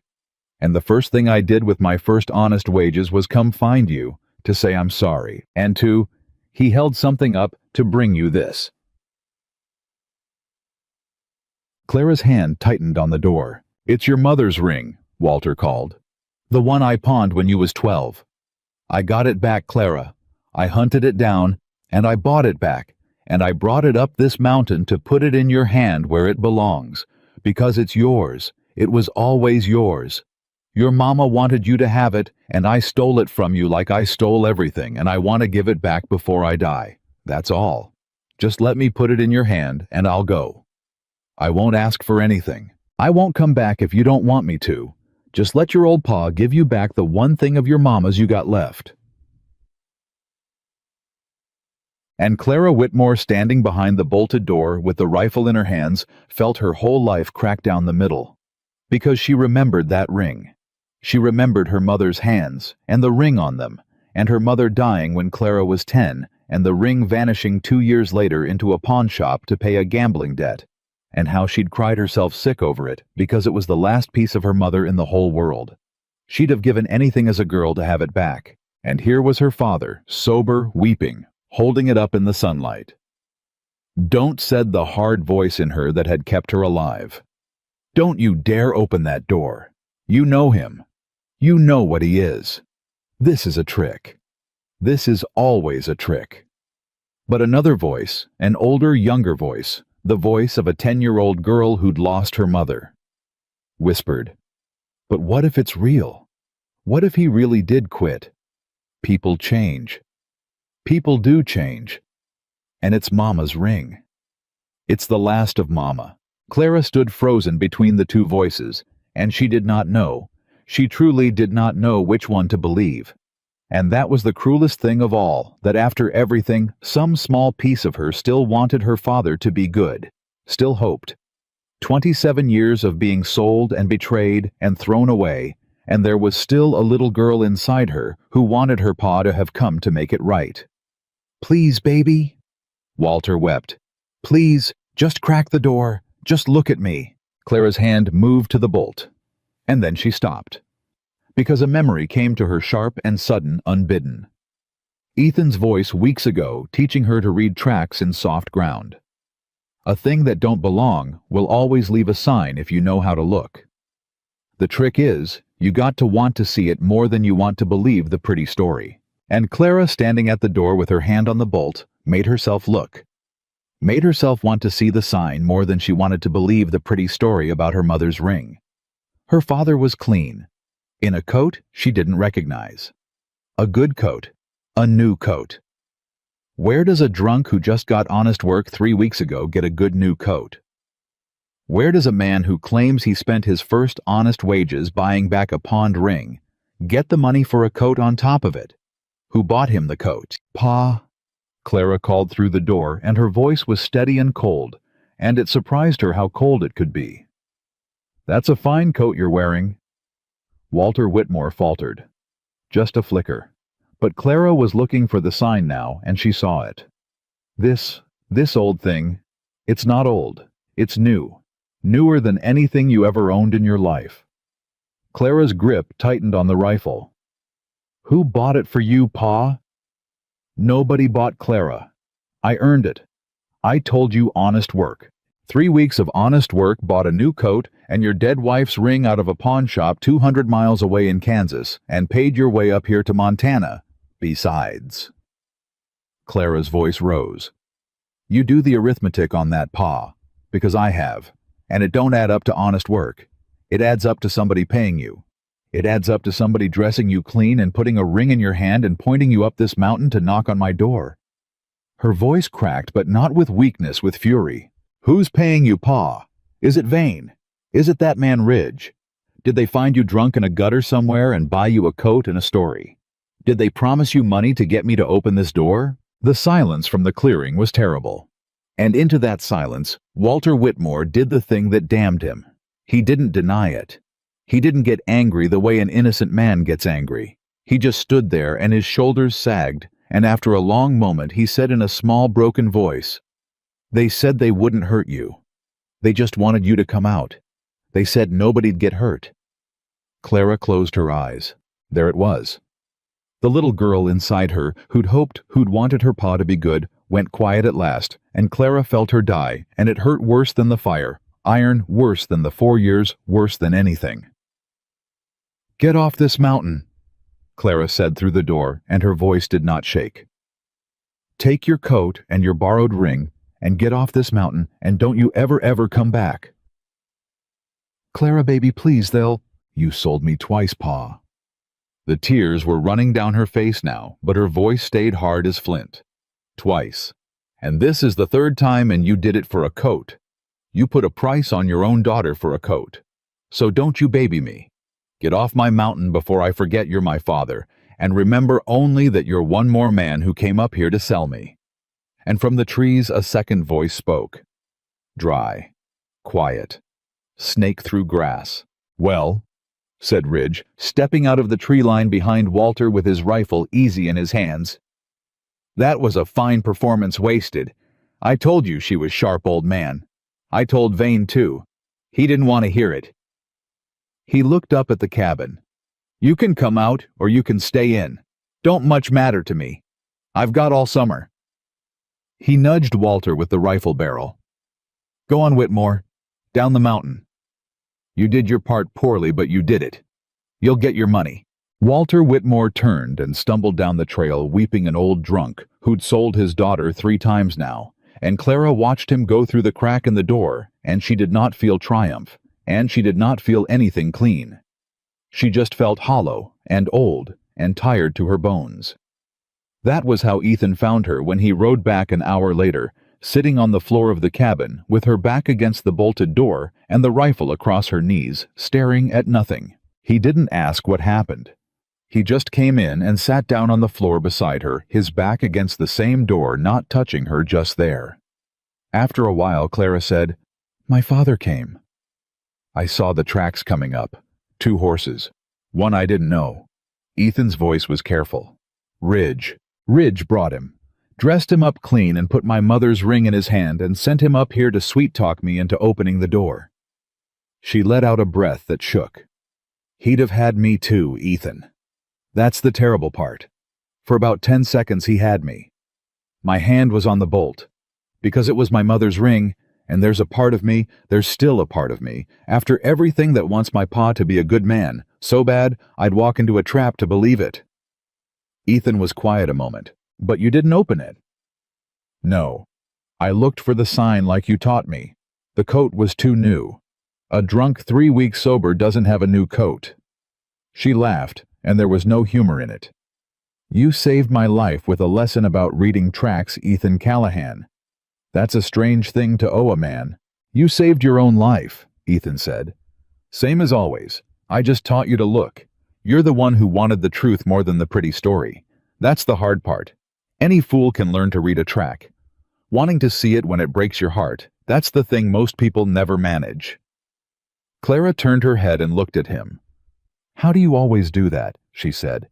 Do what? Take a thing I hate about myself and turn it into a thing I did right. She shook her head slow. I've been hating myself all afternoon for wanting my pa to be good. And you just made it into me wanting the truth.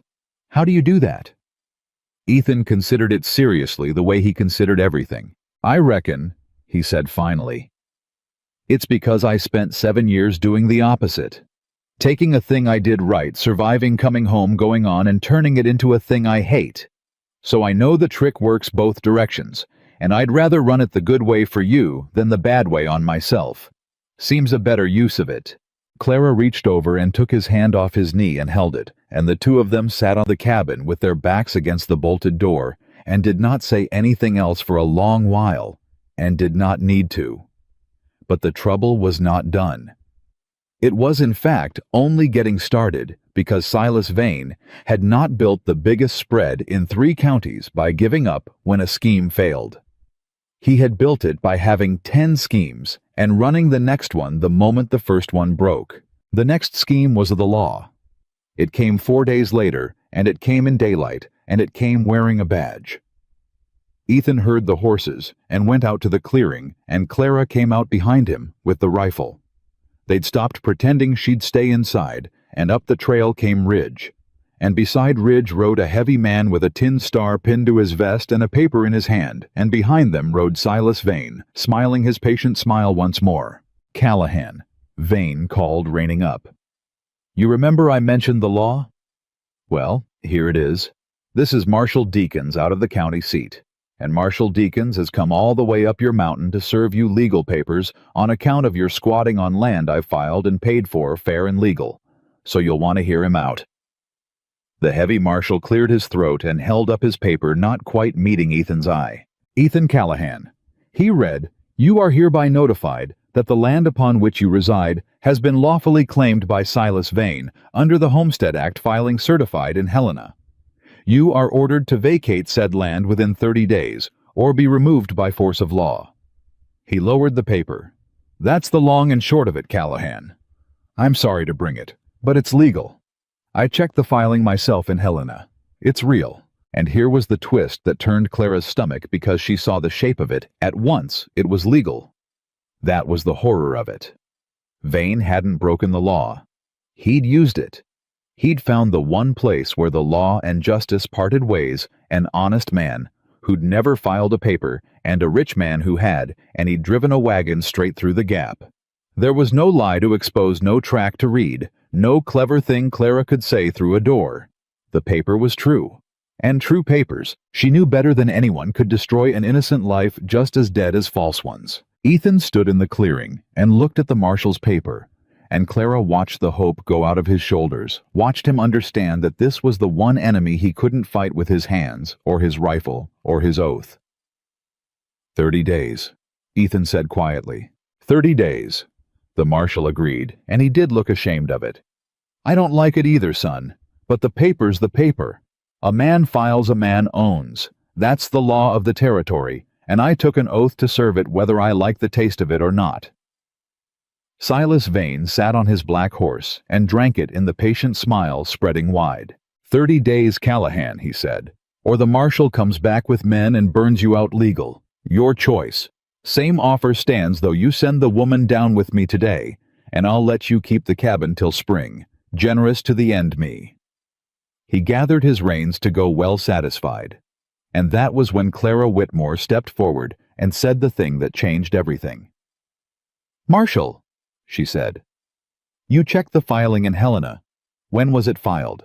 The marshal looked at her, surprised to be addressed. "Ma'am." "The date. When did Mr. Vane file his claim on this land? You said you checked it yourself, so you saw the date." 3 weeks back near enough, middle of the month. And under the Homestead Act, Clara said, and her voice was steady and clear and carried across the clearing. A man's got to do more than file a paper to prove up a claim, hasn't he? He's got to live on the land, improve it, work it. 5 years of it, or he can pay cash for it after 6 months of residence. But either way, he's got to reside on it. Live there, with his own 2 feet on the ground. Isn't that the law, Marshal? The marshal blinked. "Well, yes, ma'am, that's broadly the shape of it. Residency's required, but so." Clara turned and looked at Silas Vane, and now it was her turn to smile, and her smile was a hard, bright thing. "Mr. Vane filed 3 weeks ago. And in those 3 weeks Mr. Vane has been down in his big house in the valley, running his 3-county spread, riding up here only to gloat. He has not resided on this land one single night. He has not built one thing, or planted one seed, or slept under one roof he raised with his own hands." Her voice rose. "But Ethan Callahan has lived on this mountain 7 years. He built that cabin with his own hands. He dug that well. He mended those fences. He worked this land 7 years, Marshall." 7.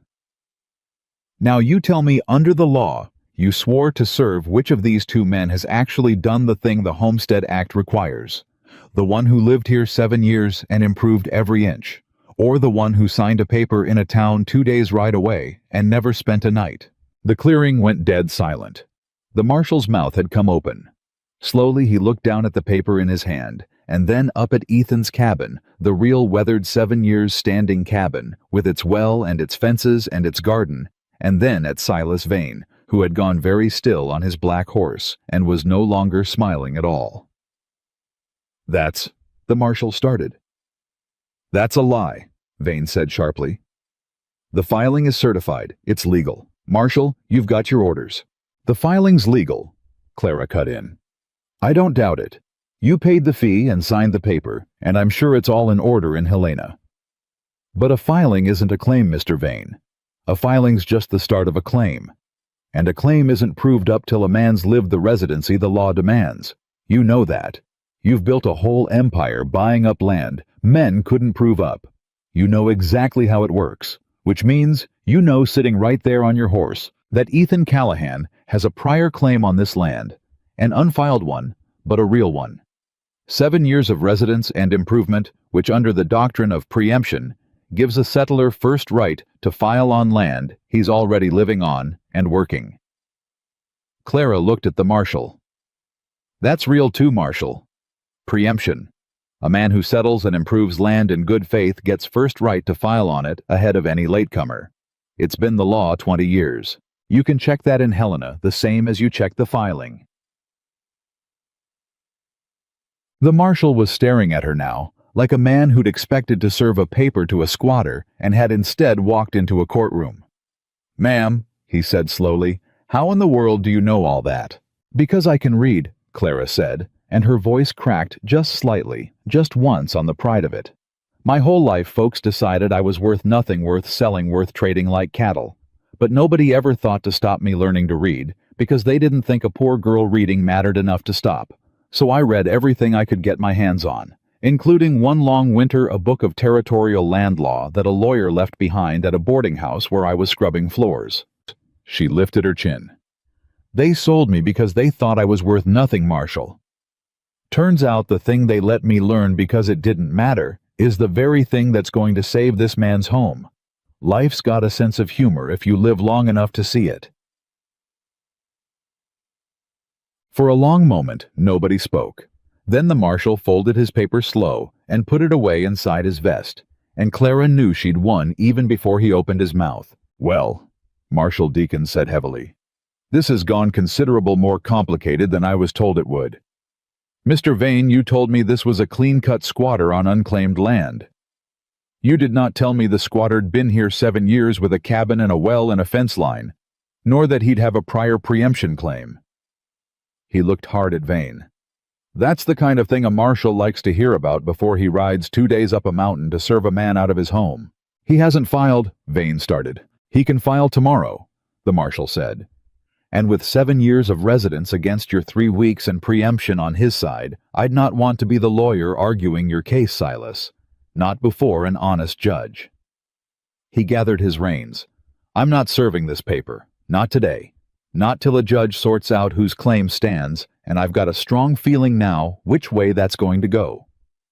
You want this land, you take it to court proper, in front of a circuit judge, and you let a judge decide, not a marshal. You tried to hurry up a mountain with half the story." Silas Vane's face had gone dark and ugly. "You work for the county deacons," he said very low. "And I own half the men on the county board. You might want to remember that before you ride off this mountain." And Marshal Deacons, heavy, tired, ashamed all through this, of the thing he'd nearly done, looked Silas Vane dead in the eye, and said the thing that made Clara want to weep.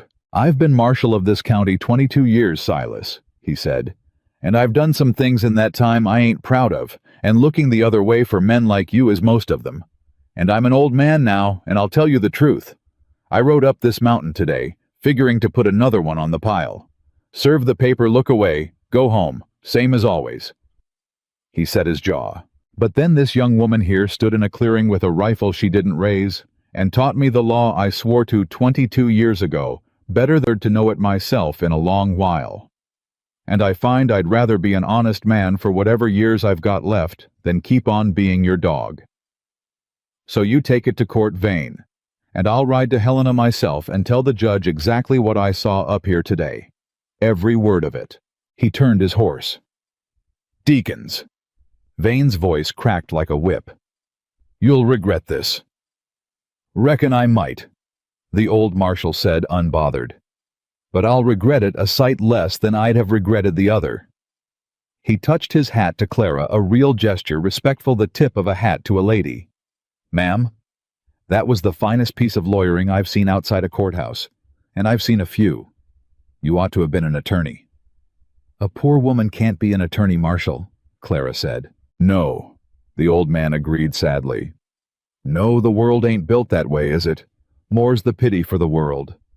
And he rode down the mountain, an honest man, for the first time in a long time, leaving Silas Vane alone in the clearing with his hired killer and his ruined scheme.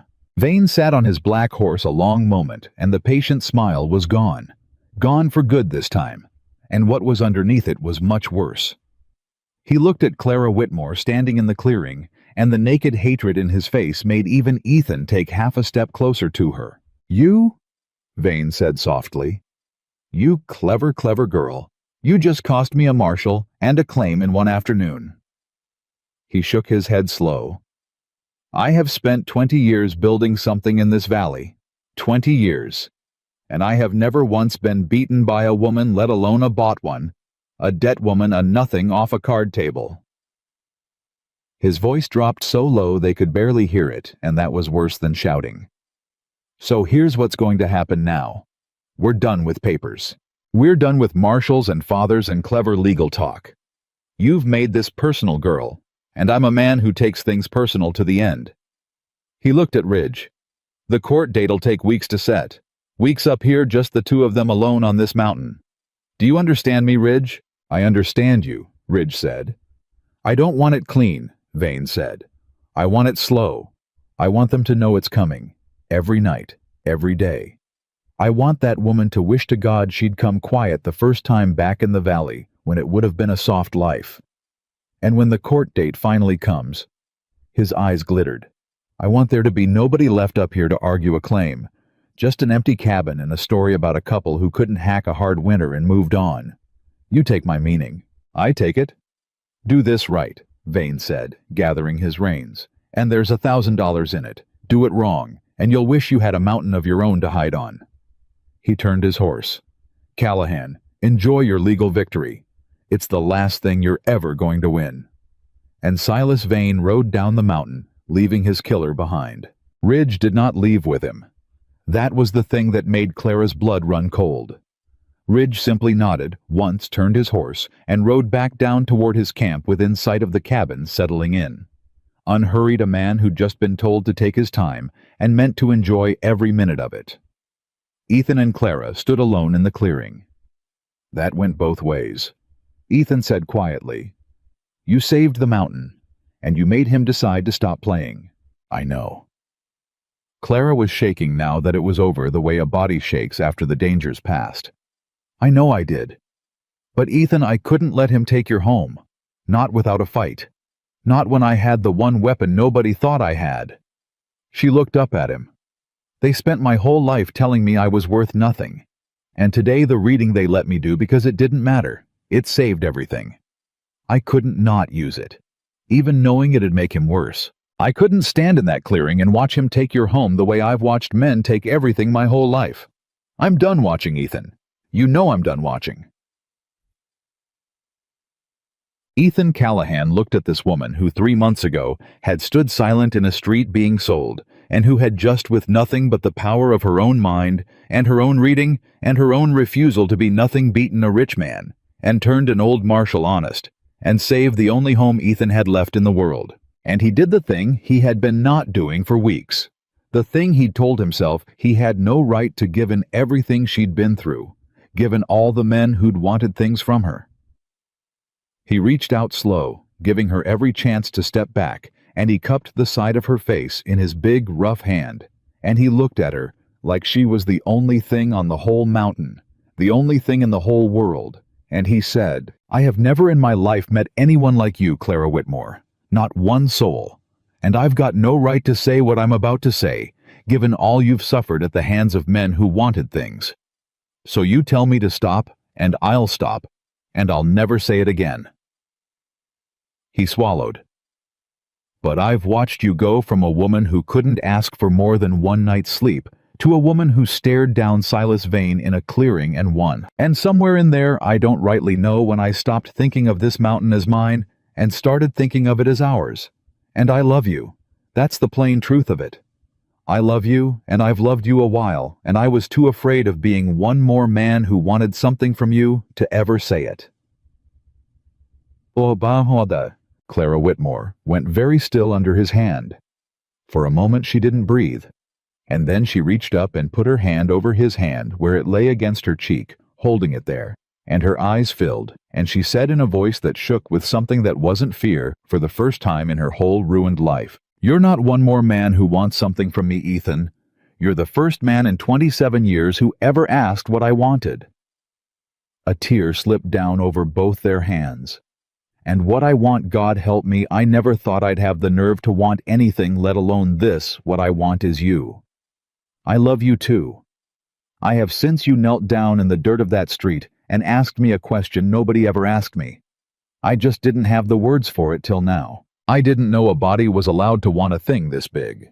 Ethan Callahan pulled her in, then gentle as anything, and Clara Whitmore let herself be held, truly held for the first time in her life, without a single ounce of fear in it, and the two of them stood in the middle of the clearing on the mountain they'd chosen, holding each other, two broken people who had somehow impossibly made each other whole. But down at the tree line, in the long shadows of the dying afternoon, the cold-eyed man named Ridge sat his horse and watched them hold each other, and he smiled his warmless smile, and he checked the loads in his rifle, one by one, slow, and he settled in to wait for dark. Because Silas Vane had told him to take his time. And Ridge, God help them both, was a man who loved his work. Ridge came in the dark of the moon 3 nights later, and he did not come the way they expected. They'd braced for the rifle. For weeks Ethan had slept in fits with his gun in reach, and Clara had learned to wake at the smallest sound, and the two of them had taken turns keeping watch through the long nights, sure that when Ridge came, it would come as fire and lead. So they watched the tree line. They watched the trail. They watched for a man with a gun. They did not watch the well. It was Clara who found it in the gray hour before dawn when she went to draw water for the coffee.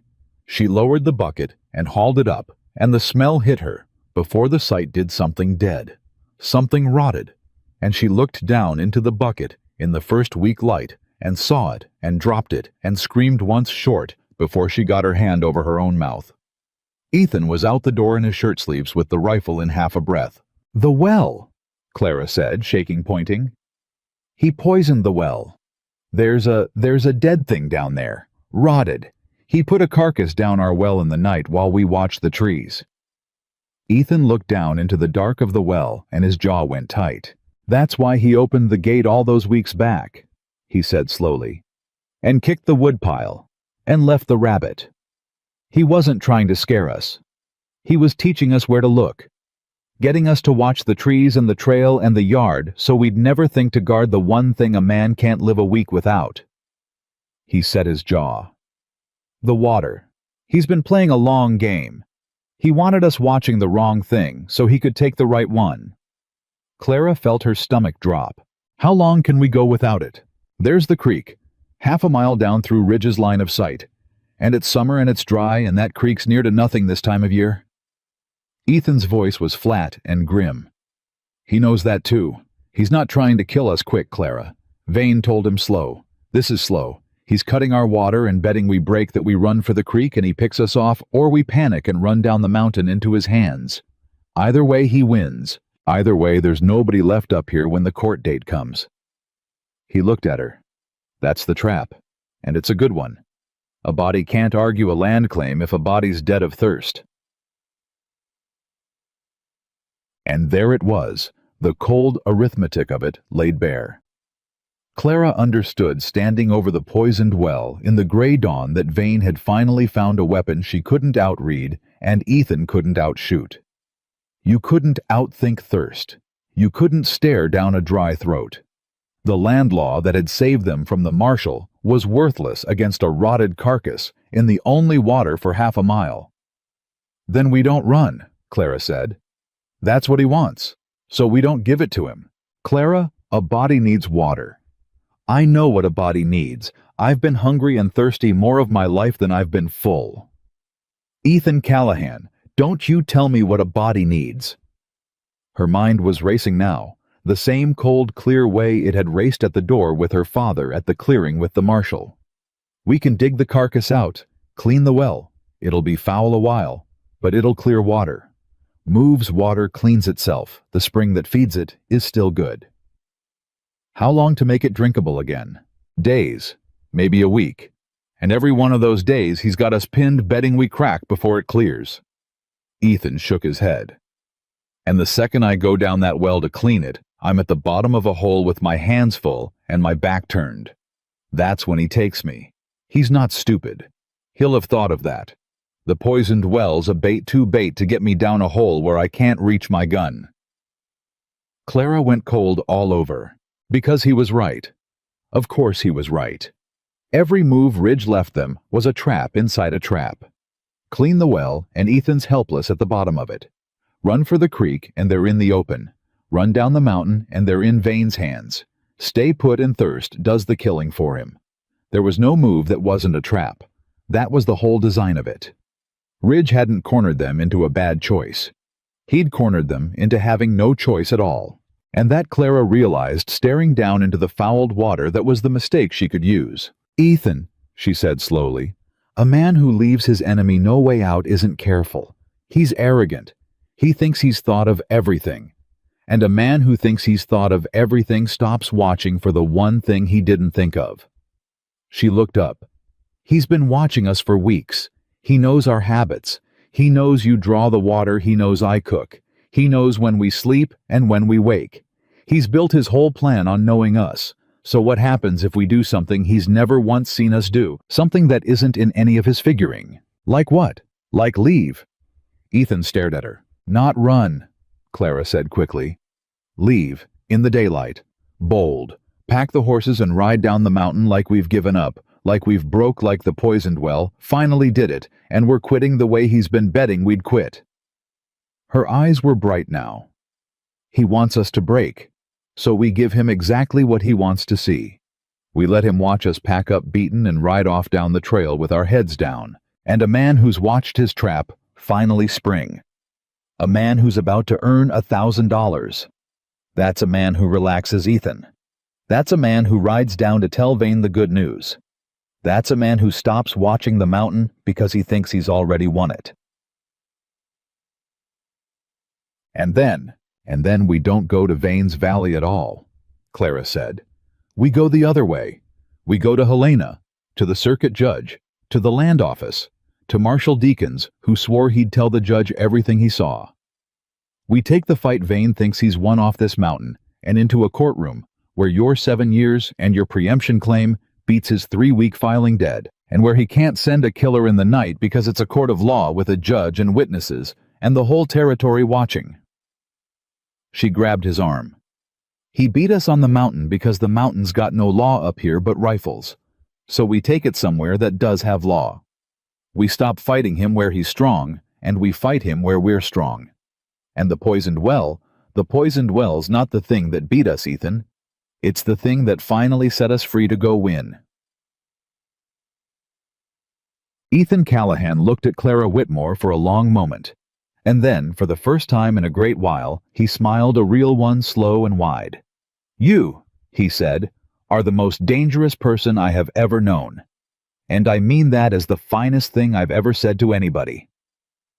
They packed that morning in full view of the tree line. It was the hardest acting Clara had ever done, and she'd spent a lifetime acting, playing meek, playing broken, playing whatever, kept a man's hand from her throat. But this was different. This was playing beaten, while every nerve in her body sang with the opposite. She let her shoulders slump. She let Ethan snap at her loud enough to carry, "Just pack it! Clara, there's no water, it's done. We're done." And she let herself yell back, thin and defeated, "I told you we should have gone weeks ago." And she let her voice crack on it like a woman finally broken. And down at the tree line, Ridge watched and did not move, and slowly Clara could feel it more than see. It slowly began to believe. They loaded the horses slow and heavy, the picture of two people who'd given up. Ethan led. Clara followed. They rode down the trail with their heads down toward the valley toward Vane for the first mile. For the first mile, where the trail ran in sight of Ridge's camp, they rode like the beaten. And then the trail bent behind a shoulder of rock, out of the killer's sight, and Ethan pulled up sharp and looked back, and there was no dust behind them, no hoofbeats, nothing. "He's not following," Ethan said low. "He bought it. He's riding down to Vane to collect." "Then we don't waste it." Clara's heart was hammering. The Helena Road, which way? North. There's an old game trail off the switchback ahead, drops down the back of the mountain onto the flat. Rough going, but it cuts 2 days off, and it's the last thing anybody watching the valley trail would expect. Ethan swung his horse's head north. "We ride hard, and we ride quiet, and we don't stop till we're on the flat, and there's nothing between us and Helena but open country." They rode.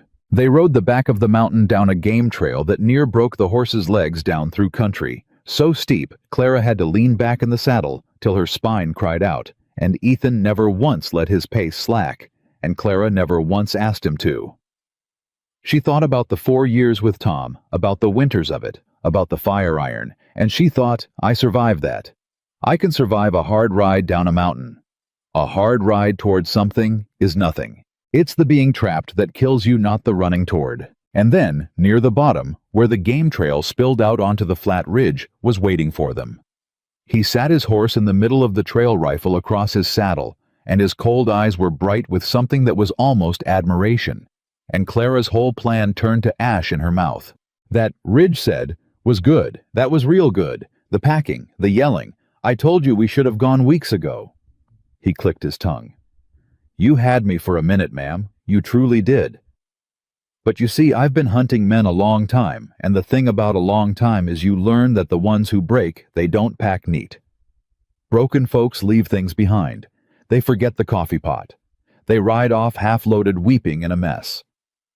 He nodded at their careful, complete, well-balanced packs.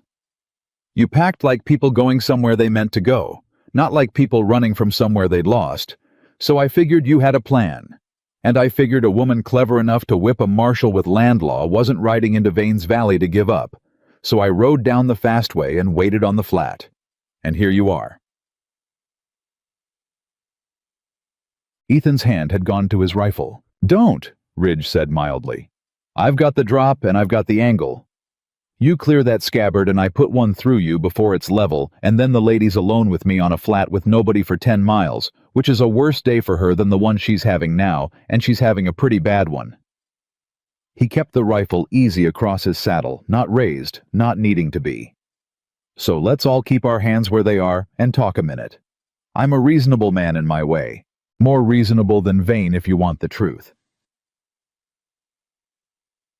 There's no version of this where I let you take her," Ethan said low and cold. "I don't want to take her. That's Vane's foolishness." Ridge shifted in his saddle. "Vane's a fool who's got so used to owning things, he thinks he can own his way out of being made to look small. That's what all this is. A woman made him look small in front of a town, and he can't abide it, so he's paying me $1,000 to make her disappear. And I took the money because I take money, that's my trade." His eyes flicked to Clara. "But I've been up on that mountain 3 weeks watching you two, and I'll tell you what I've seen. I've seen a woman who read law out of a borrowed book to save a home.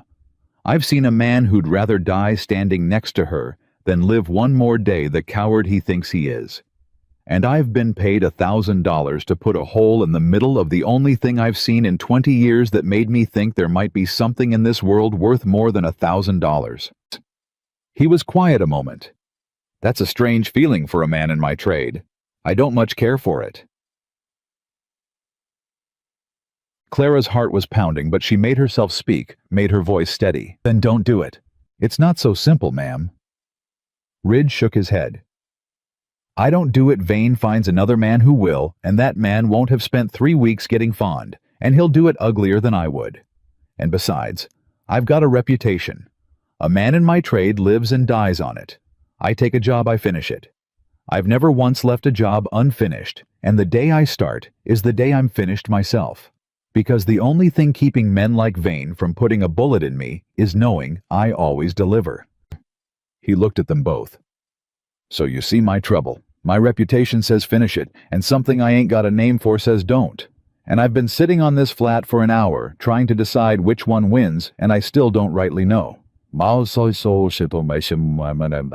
And Clara Whitmore, sitting her horse across from the man who'd been hired to kill her, understood that this strange, cold, honest killer's unnamed feeling was the last door she'd ever have to talk her way through. Not with law, not with cleverness, with the truth.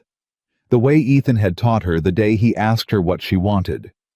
The truth plain laid on the table. Mr. Ridge, she said, can I tell you something? And then you decide. Go on. I was sold twice before Vane ever tried to buy me. Sold at 19 to a man who beat me 4 years. Sold again by my own father in that street where Ethan found me. And 3 days ago, my father came up that mountain in a coat Vane bought him and tried to sell me a third time. Her voice was steady and clear, and it carried across the flat. My whole life, Mr. Ridge, I have been a thing that men decided the worth of. $40, $110, $1,000 now to you. Everybody who's ever looked at me has seen a price. She looked him dead in the eye. And you say you've watched me 3 weeks and seen something worth more than $1,000. Well, that's the first time in my life a man ever looked at me and saw something that wasn't a price. And I think you've spent your whole life the same as me, being a thing men decide the worth of. A gun for hire. $1,000 worth of killing. I think Vane looks at you and sees a price too, same as he looks at me. And I think the thing you can't name the thing telling you not to do it. I think that's the part of you that's tired of being a price. Same as I got tired of it. Same as Ethan got tired of hiding on a mountain. She held out her open hand across the space between the horses. You don't have to be what Vane paid for. You get to decide that. It's the one thing in this whole rotten world a man always gets to decide for himself, no matter how they've priced him. I know. I had to learn it the hard way on a kitchen floor with a fire iron. You get to decide who you are. The flat was dead silent. Ridge looked at her outstretched hand for a long, long moment, and then he did a thing that Clara would remember to the end of her days. He reached up slow and he took off his hat. The mocking gesture from the mountain made suddenly terribly sincere, and he held it against his chest, and he looked at Clara Whitmore with something in his cold eyes that might have been the ghost of a man he'd been before the trade got hold of him. My mother, Ridge said quietly, used to say a thing near to that. Before I went bad, she used to say, they can price you, Amos, but they can't buy who you are unless you sell it. He turned the hat slow in his hands. I sold it a long time ago, ma'am. Cheap, too. Cheaper than $1,000 the first time. He was quiet. But I don't reckon a man's got to stay sold. If a woman can get unsold 3 times over and still stand a horse on a flat and lecture a killer about his own soul, I don't reckon there's any man so bought he can't buy himself back. He put his hat on. Ride to Helena, Ridge said. The Sweetwater cut off 2 miles east. It's faster, and Vane's men don't watch it. You'll make the county seat by tomorrow noon. Find your marshal. Find your judge. He backed his horse off the trail, clearing their way. And when you're in that courtroom and Vane's lawyer stands up to say Ethan Callahan's a squatter with no claim, you have them send for me, Amos Ridge. I'll write in and I'll testify to every dirty thing Silas Vane hired me to do on that mountain. The gate, the rabbit, the old man in the bought coat, the carcass in the well, all of it in front of the judge sworn. His mouth twisted. A hired gun's testimony against a rich man. It'll ruin me. Vane's friends will hunt me the rest of my days for turning on him. But I reckon, he looked at Clara. I reckon I'd rather spend what's left of my life being hunted for the one decent thing I ever did than spend it collecting on the worst. Clara Whitmore's eyes filled. Why? She whispered the same word she'd asked Ethan in the street a lifetime ago. Why would you do that, for us? You don't even know us. Because you asked me what the thing was I couldn't name, Amos Ridge said. And I've been sitting here an hour not knowing. And you just named it for me. He gathered his reins. It's shame, ma'am. 20 years of it. And you just showed me the only way I ever heard of to set it down. He touched his hat brim one last time, and this time there was nothing mocking in it at all. Now ride hard, and I'll go tell Vane you slipped past me into the valley, and I lost your trail by you a day before he knows different. Go on, go win. And he turned his horse and rode back up toward the mountain toward Vane, to lie for them, an outlaw, carrying the first honest thing he'd done in 20 years, like a man carrying water out of a desert. Clara and Ethan rode for Helena, and did not look back. They rode the Sweetwater cutoff through the night, and Clara did not once complain of the dark, or the cold, or the aching miles, because every mile was a mile toward a courtroom, toward the law, toward the one arena where a poor woman who could read beat a rich man who could only buy. Somewhere in the small hours, Ethan pulled the horses up to rest, and they sat close together in the dark, and Clara found she was shaking, and it wasn't the cold. He was going to kill me, she said. An hour ago, that man was hired to kill me, and I talked him out of it with words, and I don't know how, Ethan. I don't know how I keep doing it. The marshal, my father. Now, a hired gun. I keep opening my mouth, and the right words keep coming, and I don't understand where they're coming from. Ethan pulled her in against him. I'll tell you where they come from, he said. They come from 27 years of nobody ever listening to you. You stored up every true thing you ever wanted to say and couldn't. Every time you got sold or beat or thrown away and had to swallow it. You stored it all up, and now that you've finally got somewhere safe to speak from, it comes out of you like a flood, and it's true, all of it, because you paid for every word with your own hide. He kissed the top of her head. You're not talking men into things, Clara. You're just finally telling the truth out loud, and it turns out the truth spoke plain by somebody who earned it is the strongest thing there is. Stronger than money, stronger than a rifle. You've been the most powerful person on that whole mountain the entire time, and nobody knew it, least of all you. Clara turned her face into his chest and held on to him, and let herself shake, and after a while, the shaking passed, and they rode on. They reached the county seat at noon the next day, dust-covered and hollow-eyed, and they found Marshal Deakins, and the old man took one look at them, and one listened to their story, and slammed his hat down on his desk and said, That greedy murdering a carcass in the well. He hired a killer to put a dead thing in an honest man's well. And he was reaching for his coat before they'd finished. The circuit judge is in town this very week. Judge Harlan Pruitt, honest as the day, and he can't be bought. Lord knows, Vane's tried. You're going to tell him everything you told me, and I'm going to swear to what I saw on that mountain, and we are going to end Silas Vane. It moved fast, then faster than Clara had dared hope. Judge Pruitt heard the land claim first, and it was no contest at all. Ethan's 7 years of residence and improvement against Vane's 3-week filing preemption, plain as print, and Deakins swearing to the cabin and the well and the fences he'd seen with his own eyes.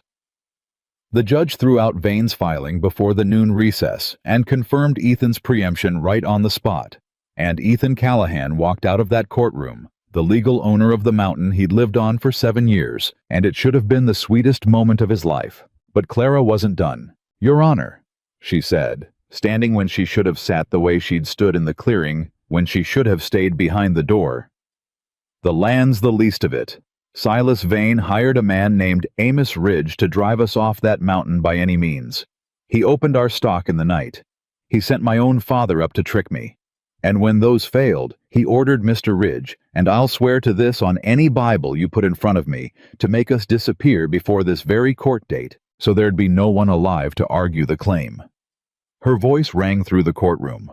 A man who will poison a well and hire a killing to win a piece of land is a man who's done it before, Your Honor. You don't get to own 3 counties by playing fair. I'd wager every acre Silas Vane holds has a story like ours underneath it. A settler run off a claim, stolen a debt called cruel. And I'd wager there are folks in this territory who've been waiting years for one judge honest enough to hear it. Judge Pruitt looked down at her over his spectacles for a long moment. "Young woman," he said, "who are you?" "Nobody, Your Honor," Clara said. "I'm a woman my own father sold in the street for $40. That's all I've ever been to anybody till 3 months ago. Nobody." "No," said Judge Pruitt slowly. "No, I don't think that's true at all. I think you may be the most dangerous witness Silas Vane has ever had the misfortune to make an enemy of." He set down his gavel. "Marshal Deakins, I'm issuing a warrant for the arrest of Silas Vane on charges of conspiracy, intimidation, and attempted murder. And I'm opening an inquiry into every land claim that man holds in this district. If this young woman is right, and something tells me she generally is, we've got 20 years of accounting to do." He looked at Clara. "And I'll want your Mr. Ridge, if he'll truly come and swear. A hired man who turns on his employer and tells the truth, the law can find room for mercy for a man like that. You tell him that, if you find him. Tell him Judge Pruitt said a man who buys himself back gets counted honest in my court." Clara's throat closed too tight to speak. She only nodded. They found Ridge that evening waiting at the edge of town, the way he'd said he would, and Clara told him what the judge had said. A man who buys himself back gets counted. Honest in my court, an Amos Ridge hired killer of 20 years, put his face in his hands and wept like a child. And then he wiped his eyes and stood up straight and said, "Then take me to him. I've got 20 years of Vane's sins to swear to, and I find I can't wait to be rid of the weight." Silas Vane was arrested 3 days later in his big house in the valley, and he did not go quiet, and Clara heard he cursed her name to the ceiling as they led him out, and she found she felt nothing about it at all. Not triumph, not fear, nothing. He'd been the biggest thing in her life for a whole terrible summer, and in the end, he was just a man in handcuffs, shouting at a woman who'd already stopped being afraid of him. The inquiry into his claims ran for months, and it turned up exactly what Clara had said it would. A trail of ruined settlers and stolen land and cruelties, stretching back 20 years. Folks who'd been too poor and too frightened to fight. Who came forward now, one after another, once they saw that a nobody woman off a card table had done it and lived. Land went back to families who'd lost it. Silas Vane went to territorial prison, and Marshal Deakins, who'd looked the other way for that man half his life, personally escorted him there and told anyone who'd listen that it was the finest ride he'd ever made. And through all of it, the hearings, the testimonies, the long, slow machinery of a law finally working the way it was meant to, Clara Whitmore stood beside Ethan Callahan, and Ethan Callahan stood beside her, and neither of them ever once stood in front of the other exactly the way he'd sworn on his knees in the cabin, exactly the way she'd demanded across the kitchen table. When it was finally done, when the last hearing had closed and Vane was behind stone walls and the mountain was theirs, free and clear and legal, Ethan and Clara rode back up the trail together in the last of the summer, back to the cabin with the bolt on the inside of the door. The cabin that was now, in the eyes of the law and of God and of the whole territory, a home that no man could ever take from them again. They cleaned the well together. Ethan went down into it, and this time he went without fear because Clara stood at the top with the rope and the rifle both. And there was no killer in the trees, and no more traps waiting. And when the water finally ran clear again days later, and Ethan hauled up the first clean bucket he drank from it, and then held the dipper up to Clara's lips himself, and she drank, and it was the sweetest water either of them had ever tasted because it was theirs, and no one could poison it, and no one could take it ever again. That evening, they sat on the porch of the cabin. They'd fought a rich man and a killer, and the whole cruel weight of the world to keep.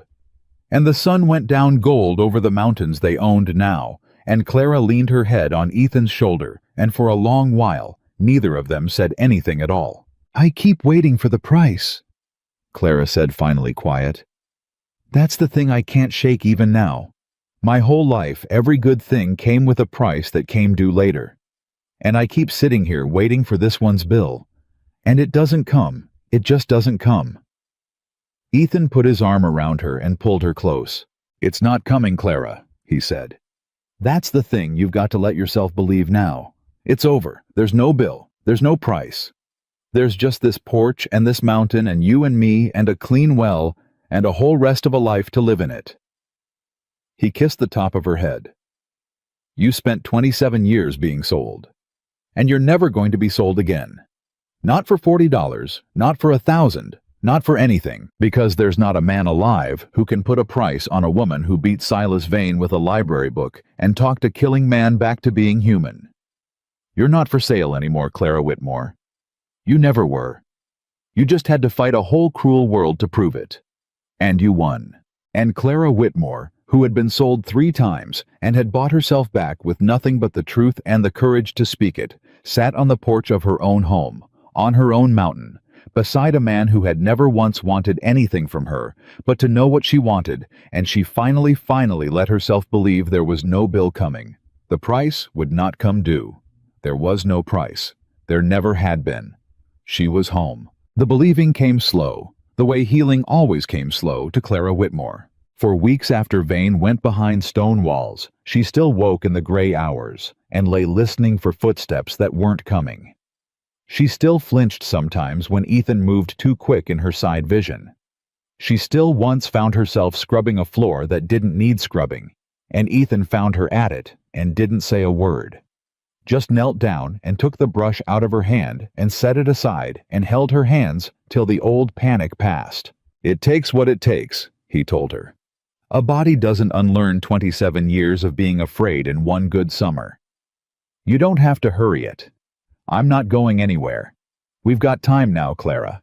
That's the thing nobody ever gave you before. Time. We've got all of it."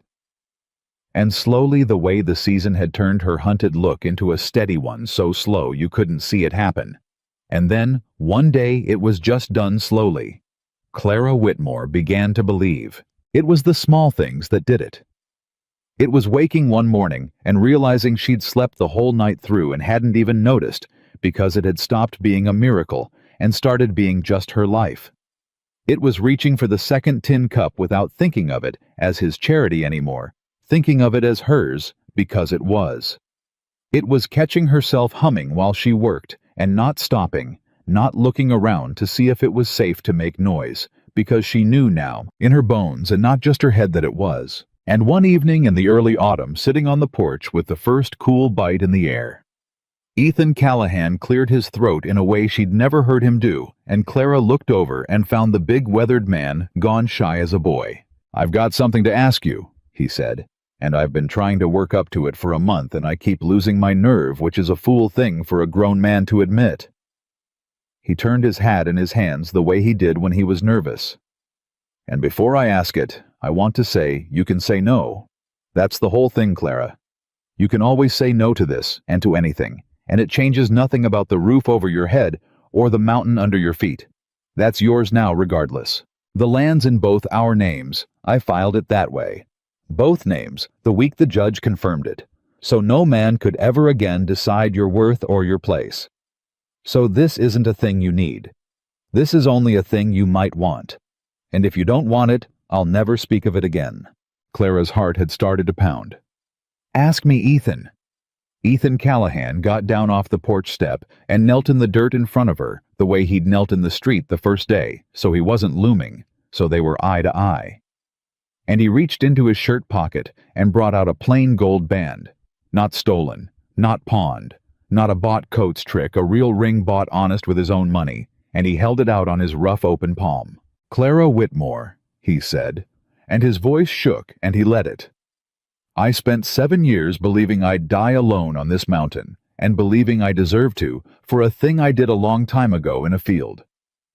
And then you rode up my trail in a faded blue dress, being sold like cattle, and you taught me how to sleep again, and how to laugh again, and how to hope again, and somewhere in all of it, you taught me that a man's not the worst thing he ever did.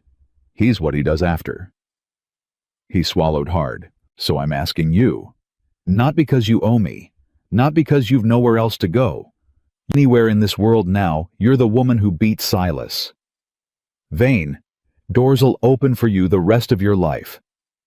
I'm asking, because there's nothing in this whole world I want more than to spend the rest of my days on this mountain with you, and to call you my wife, if you'll have me.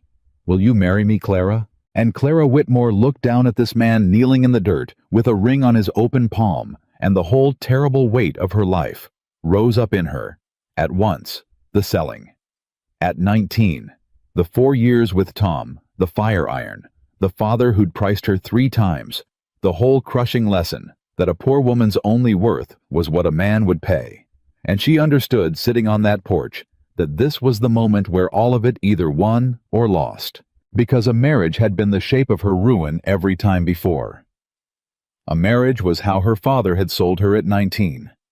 A marriage was what Vane had tried to force on her in the street. Every time in her whole life the word had come out of a man's mouth, it had meant a cage. And here it was again, the same word, marriage, and this time it meant the opposite of everything it had ever meant before. This time, no debt was being settled. No price was being paid. No father was profiting. No man was buying anything. This time, a man was kneeling in the dirt, asking her a question, and waiting for her answer, and meaning every word when he said she could say no. That was the twist her whole life had never once let her see coming. That the very thing that had been the shape of her prison could also be the shape of her freedom. If only it was chosen. If only nobody was bought or sold. If only somebody asked instead of took. "You're asking me," Clara said, and her voice broke clean in half. "You're not telling me. You're not trading me. You're not settling a debt. You're kneeling in the dirt asking me, and you mean it that I can say no." "I mean it with my whole soul," Ethan said. "Say no, and I'll love you just the same, and we'll go on exactly as we are. It's yours to choose. It was always yours to choose. That's the whole of what I've got to give you, Clara, the choosing. Nobody ever gave you the choosing before. I'd give it to you every day for the rest of my life." And Clara Whitmore began to cry. Not the tearing sobs of the kitchen table. Not the silent grief of the ride up the mountain. But something new, something she'd never once cried in 27 years. Tears that had no fear in them anywhere, and no grief either. Tears that were just at long last joy. "Yes," she said. "Yes, Ethan Callahan. God, yes. 1,000 times yes." He slid the ring onto her finger with hands that shook, and it fit, and it was hers. Bought honest and given free. And then he was holding her, and she was holding him. And the two of them knelt together in the dirt in front of the porch of the home they'd fought the whole world to keep. And the sun went down, gold over their mountain. And for the first time in her entire life, Clara Whitmore was not afraid of tomorrow. They were married 3 weeks later, and half the territory came. That was the thing Clara never got over, that half the territory came. She'd spent her whole life a nobody, a thing to be sold, invisible to everyone who mattered. And now when Ethan Callahan married Clara Whitmore in the Little Valley Church, the pews were full, and the yard was full, and folks stood in the doorway because there wasn't room inside, and they'd come from 3 counties, and Clara understood, slowly looking out at them, that these were the people whose land had come back to them. The settlers Vane had ruined, the families who'd lost claims and had them restored once a nobody woman off a card table proved it could be done. They'd come to see her married. They'd come because she'd given them back their lives, and this was the only way they knew to say it. Marshal Deakins gave her away. He'd asked to gruff and shy about it, twisting his hat. "I know I've got no right," the old man had said. "I know your own father well. But a girl ought to be walked down an aisle by somebody who's proud of her, and God knows that's me, and God knows I've got some making up to do for a life of looking the other way. So if you'd let an old sinner walk you down, it'd be the proudest thing I ever did." And Clara had wept and said yes, and old deacons walked her down the aisle straight-backed and shining-eyed. And when the preacher asked who gave this woman, the marshal said, "Nobody gives her. She's not anybody's to give. She comes of her own free will." And the whole church went quiet, and Clara understood he'd said it on purpose for her, because he'd heard the story of the street and the $40, and he was setting it right in the only way left to set it right. And Amos Ridge came. That was the thing that broke Clara clean open. Ridge came, the hired killer pardoned by Judge Pruitt for his testimony. A free man, now trying to figure out how to be an honest one. After 20 years, Ridge came to the wedding and stood at the very back, hat in his hands. Not sure he was welcome. And when Clara saw him, she left the receiving line and walked the whole length of the church to him and took both his hands. "You came," she said. "I wasn't sure I ought to," Ridge said. "A man like me at a wedding seems like bad luck." "You're the reason there's a wedding," Clara said. "You could have killed me on that flat and collected your $1,000. You chose different. You bought yourself back just like you said. And a man who buys himself back gets counted honest. The judge said it, and I'm saying it, and there's not a soul in this church who has more right to stand here than you." She squeezed his hands. "What are you going to do now, Amos? With your honest life?" Ridge looked down at her, and something worked in his cold face that was learning slowly, painfully, how to be warm. "Deacons offered me a deputy's badge," he said, wonder in his voice. "Can you feature that? A man who hunted men for money wearing a star. He said a man who knows how the crooked ones think is worth 10 honest fools who don't. I told him I'd think on it." He shook his head. "I never once in 20 years thought there was a road back. You showed me there was. On that flat, with your hand held out. I'll not forget it, ma'am, not if I live to be 100. Take the badge, Amos," Clara said softly. "Protect the next Clara Whitmore. There's always a next one. Some girl being sold in a street somewhere right now? You go be the man who steps forward for her. That's how you set it down for good, not by carrying the shame, but by making sure no other girl ever has to carry it alone."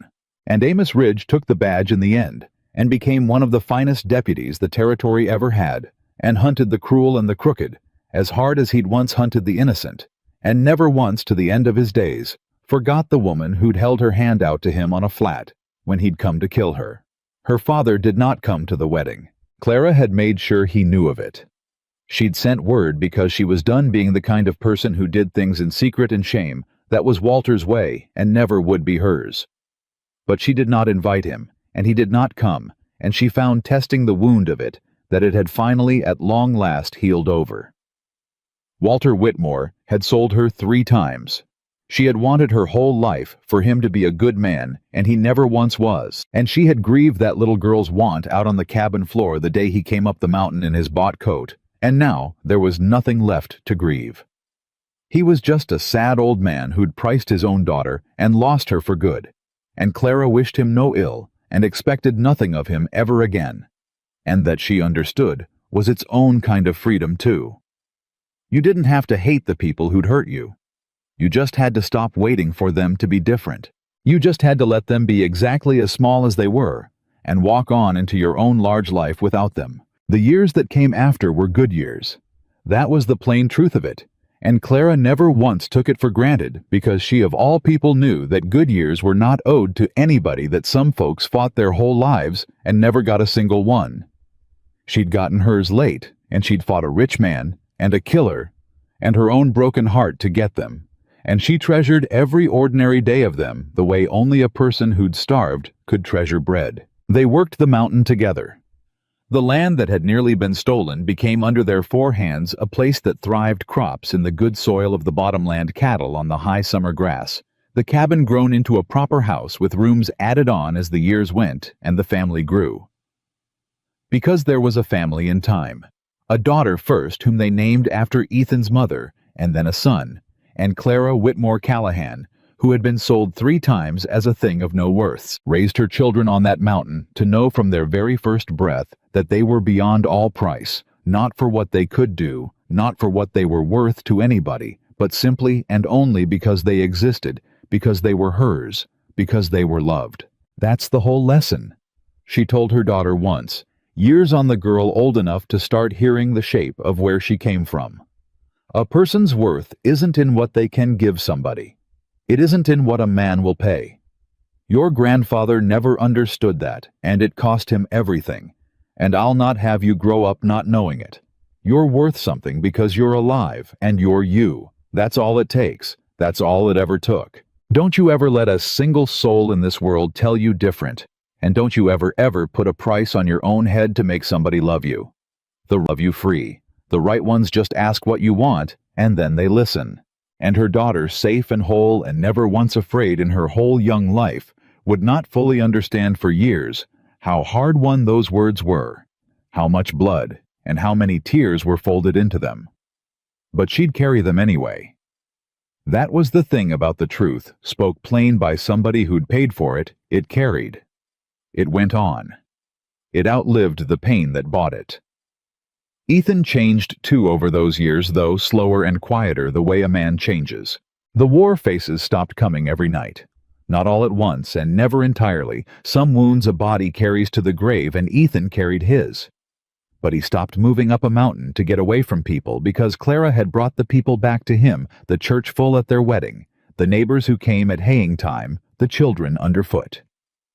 And the girl in the field whose face he'd seen every night for 7 years, Clara asked him about her once late, the two of them old and gray on the porch, and Ethan was quiet a long while, and then said, "She let me go. Somewhere along the way. I don't rightly know when. I think it was the day I asked you what you wanted in the street. I think when I stepped forward for you, I finally stepped forward for her too. The only way that was left to me. Too late to save her, but not too late to become the man who wouldn't stand and watch." He took Clara's hand, old and worn as his now. "You didn't just save yourself on that mountain, Clara. You saved me. You gave me the one thing I'd wanted for 7 years and never thought I'd get. A chance to be the man I should have been in that field. You handed me my own redemption wrapped up in a faded blue dress, and you never even knew you were doing it." And Clara squeezed his old hand and said, "We saved each other, Ethan Callahan. That's the only way it ever works. Nobody gets saved alone. Not really. Two broke people find each other and hold on, and somewhere in the holding on the brakes knit up. That's the whole secret. That's everything I know. They were married 41 years. Clara counted it at the end, 41 years won for every dollar Ethan had had in his pocket, the day he stepped between her and Silas Vane with no money and no plan, and nothing but the refusal to stand and watch. $41, 41 years. She thought there was something in that, some rhyme the Lord had built into her life, though she couldn't have said exactly what. And when Ethan Callahan died, an old man in his own bed on his own mountain with his wife's hand in his, and his grown children around him, and his grandchildren's laughter coming through the window. His last words were not grand ones, because he'd never been a man for grand words. He looked at Clara, his eyes gone dim, but finding her the way they'd always found her. And he said, "Thank you for telling me what you wanted that first night. One night, you said. You gave me 41 years off of one night. You asked?" Clara said, and she was weeping, but there was no fear in it, and no regret, only the clean grief of a long love ending well. "Nobody ever asked me before, and you asked, and it changed everything. It changed my whole life, Ethan. It changed both our lives. One question. In a street where I'd been sold. You just asked me what I wanted." "Best thing I ever did," Ethan whispered. "Best thing anybody ever did for me," Clara said. "In my whole life, the very best." And Ethan Callahan closed his eyes and let go, and slipped away peaceful with his wife's hand in his, an old man who had died exactly where he'd once believed he'd die, alone on a mountain, except that he had not died alone at all, not remotely, because a woman had ridden up his trail in a faded blue dress 41 years before, and taught him that a home was never a place. A home was the person who made you want to return. Clara Callahan lived 9 more years after that, and they were good years too, in their way, full of grandchildren and neighbors, and the mountain she'd never once left, because there was nowhere on God's earth she'd rather be than the ground where her whole real life had happened. She grew old and respected and beloved the woman who'd beaten Silas Vane, the woman who'd turned a killer honest, the woman who could read the law better than any lawyer in the territory and had used it more than once in her long life to help some other poor soul the world had decided was worth nothing, for that became her work in the end. That was what Clara Whitmore Callahan did with the long good years she'd been given. Whenever word came of some girl being sold, some settler being run off, some poor soul the world had priced and thrown away, Clara went. Old as she got, she went. She'd ride down off her mountain, or later have herself driven, and she'd stand up in whatever room needed standing up in, and she'd tell the truth plain, the way she'd learned to tell it, and she'd fight with the law when the law would serve, and with the sheer unkillable force of her own hard-won voice when it wouldn't. And more often than not, she won. Because there is nothing in this world stronger than the truth spoken plain by somebody who paid for every word of it with their own hide. And every single time before she left, she would kneel down in front of whatever frightened, beaten down, thrown away soul she'd come to help kneel down the way a man had once knelt in a dusty street in front of her, so she wouldn't loom, so they'd be eye to eye, and she would ask them the one question that had saved her own life. The question that had changed everything. The question nobody had ever asked her in 27 years, until a lonely cowboy asked it in a street where she'd been sold like cattle. What do you want? And she would wait patient as a mountain for the answer, because she knew better than anyone who ever lived that the asking was the whole thing. The asking was where a broken life turned back toward whole. Somebody looking at a person the world had decided was worth nothing, and asking them, and meaning it, what do you want? Clara Whitmore had been sold 3 times as a thing of no value, and she had died the most valued woman in the whole territory, beloved by hundreds. Mother to a family savior, to the lost wife for 41 years, to a good man who had asked her one question in a street and given her a whole life off the answer. She was never once sold again. She was never for sale at all.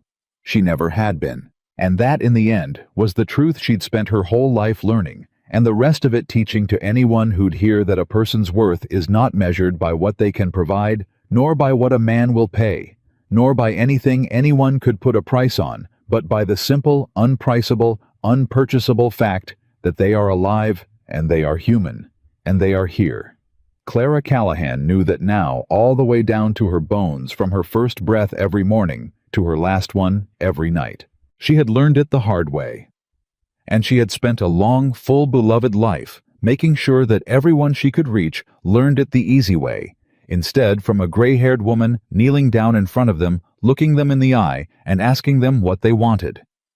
She was home. She had always, in the end, been home.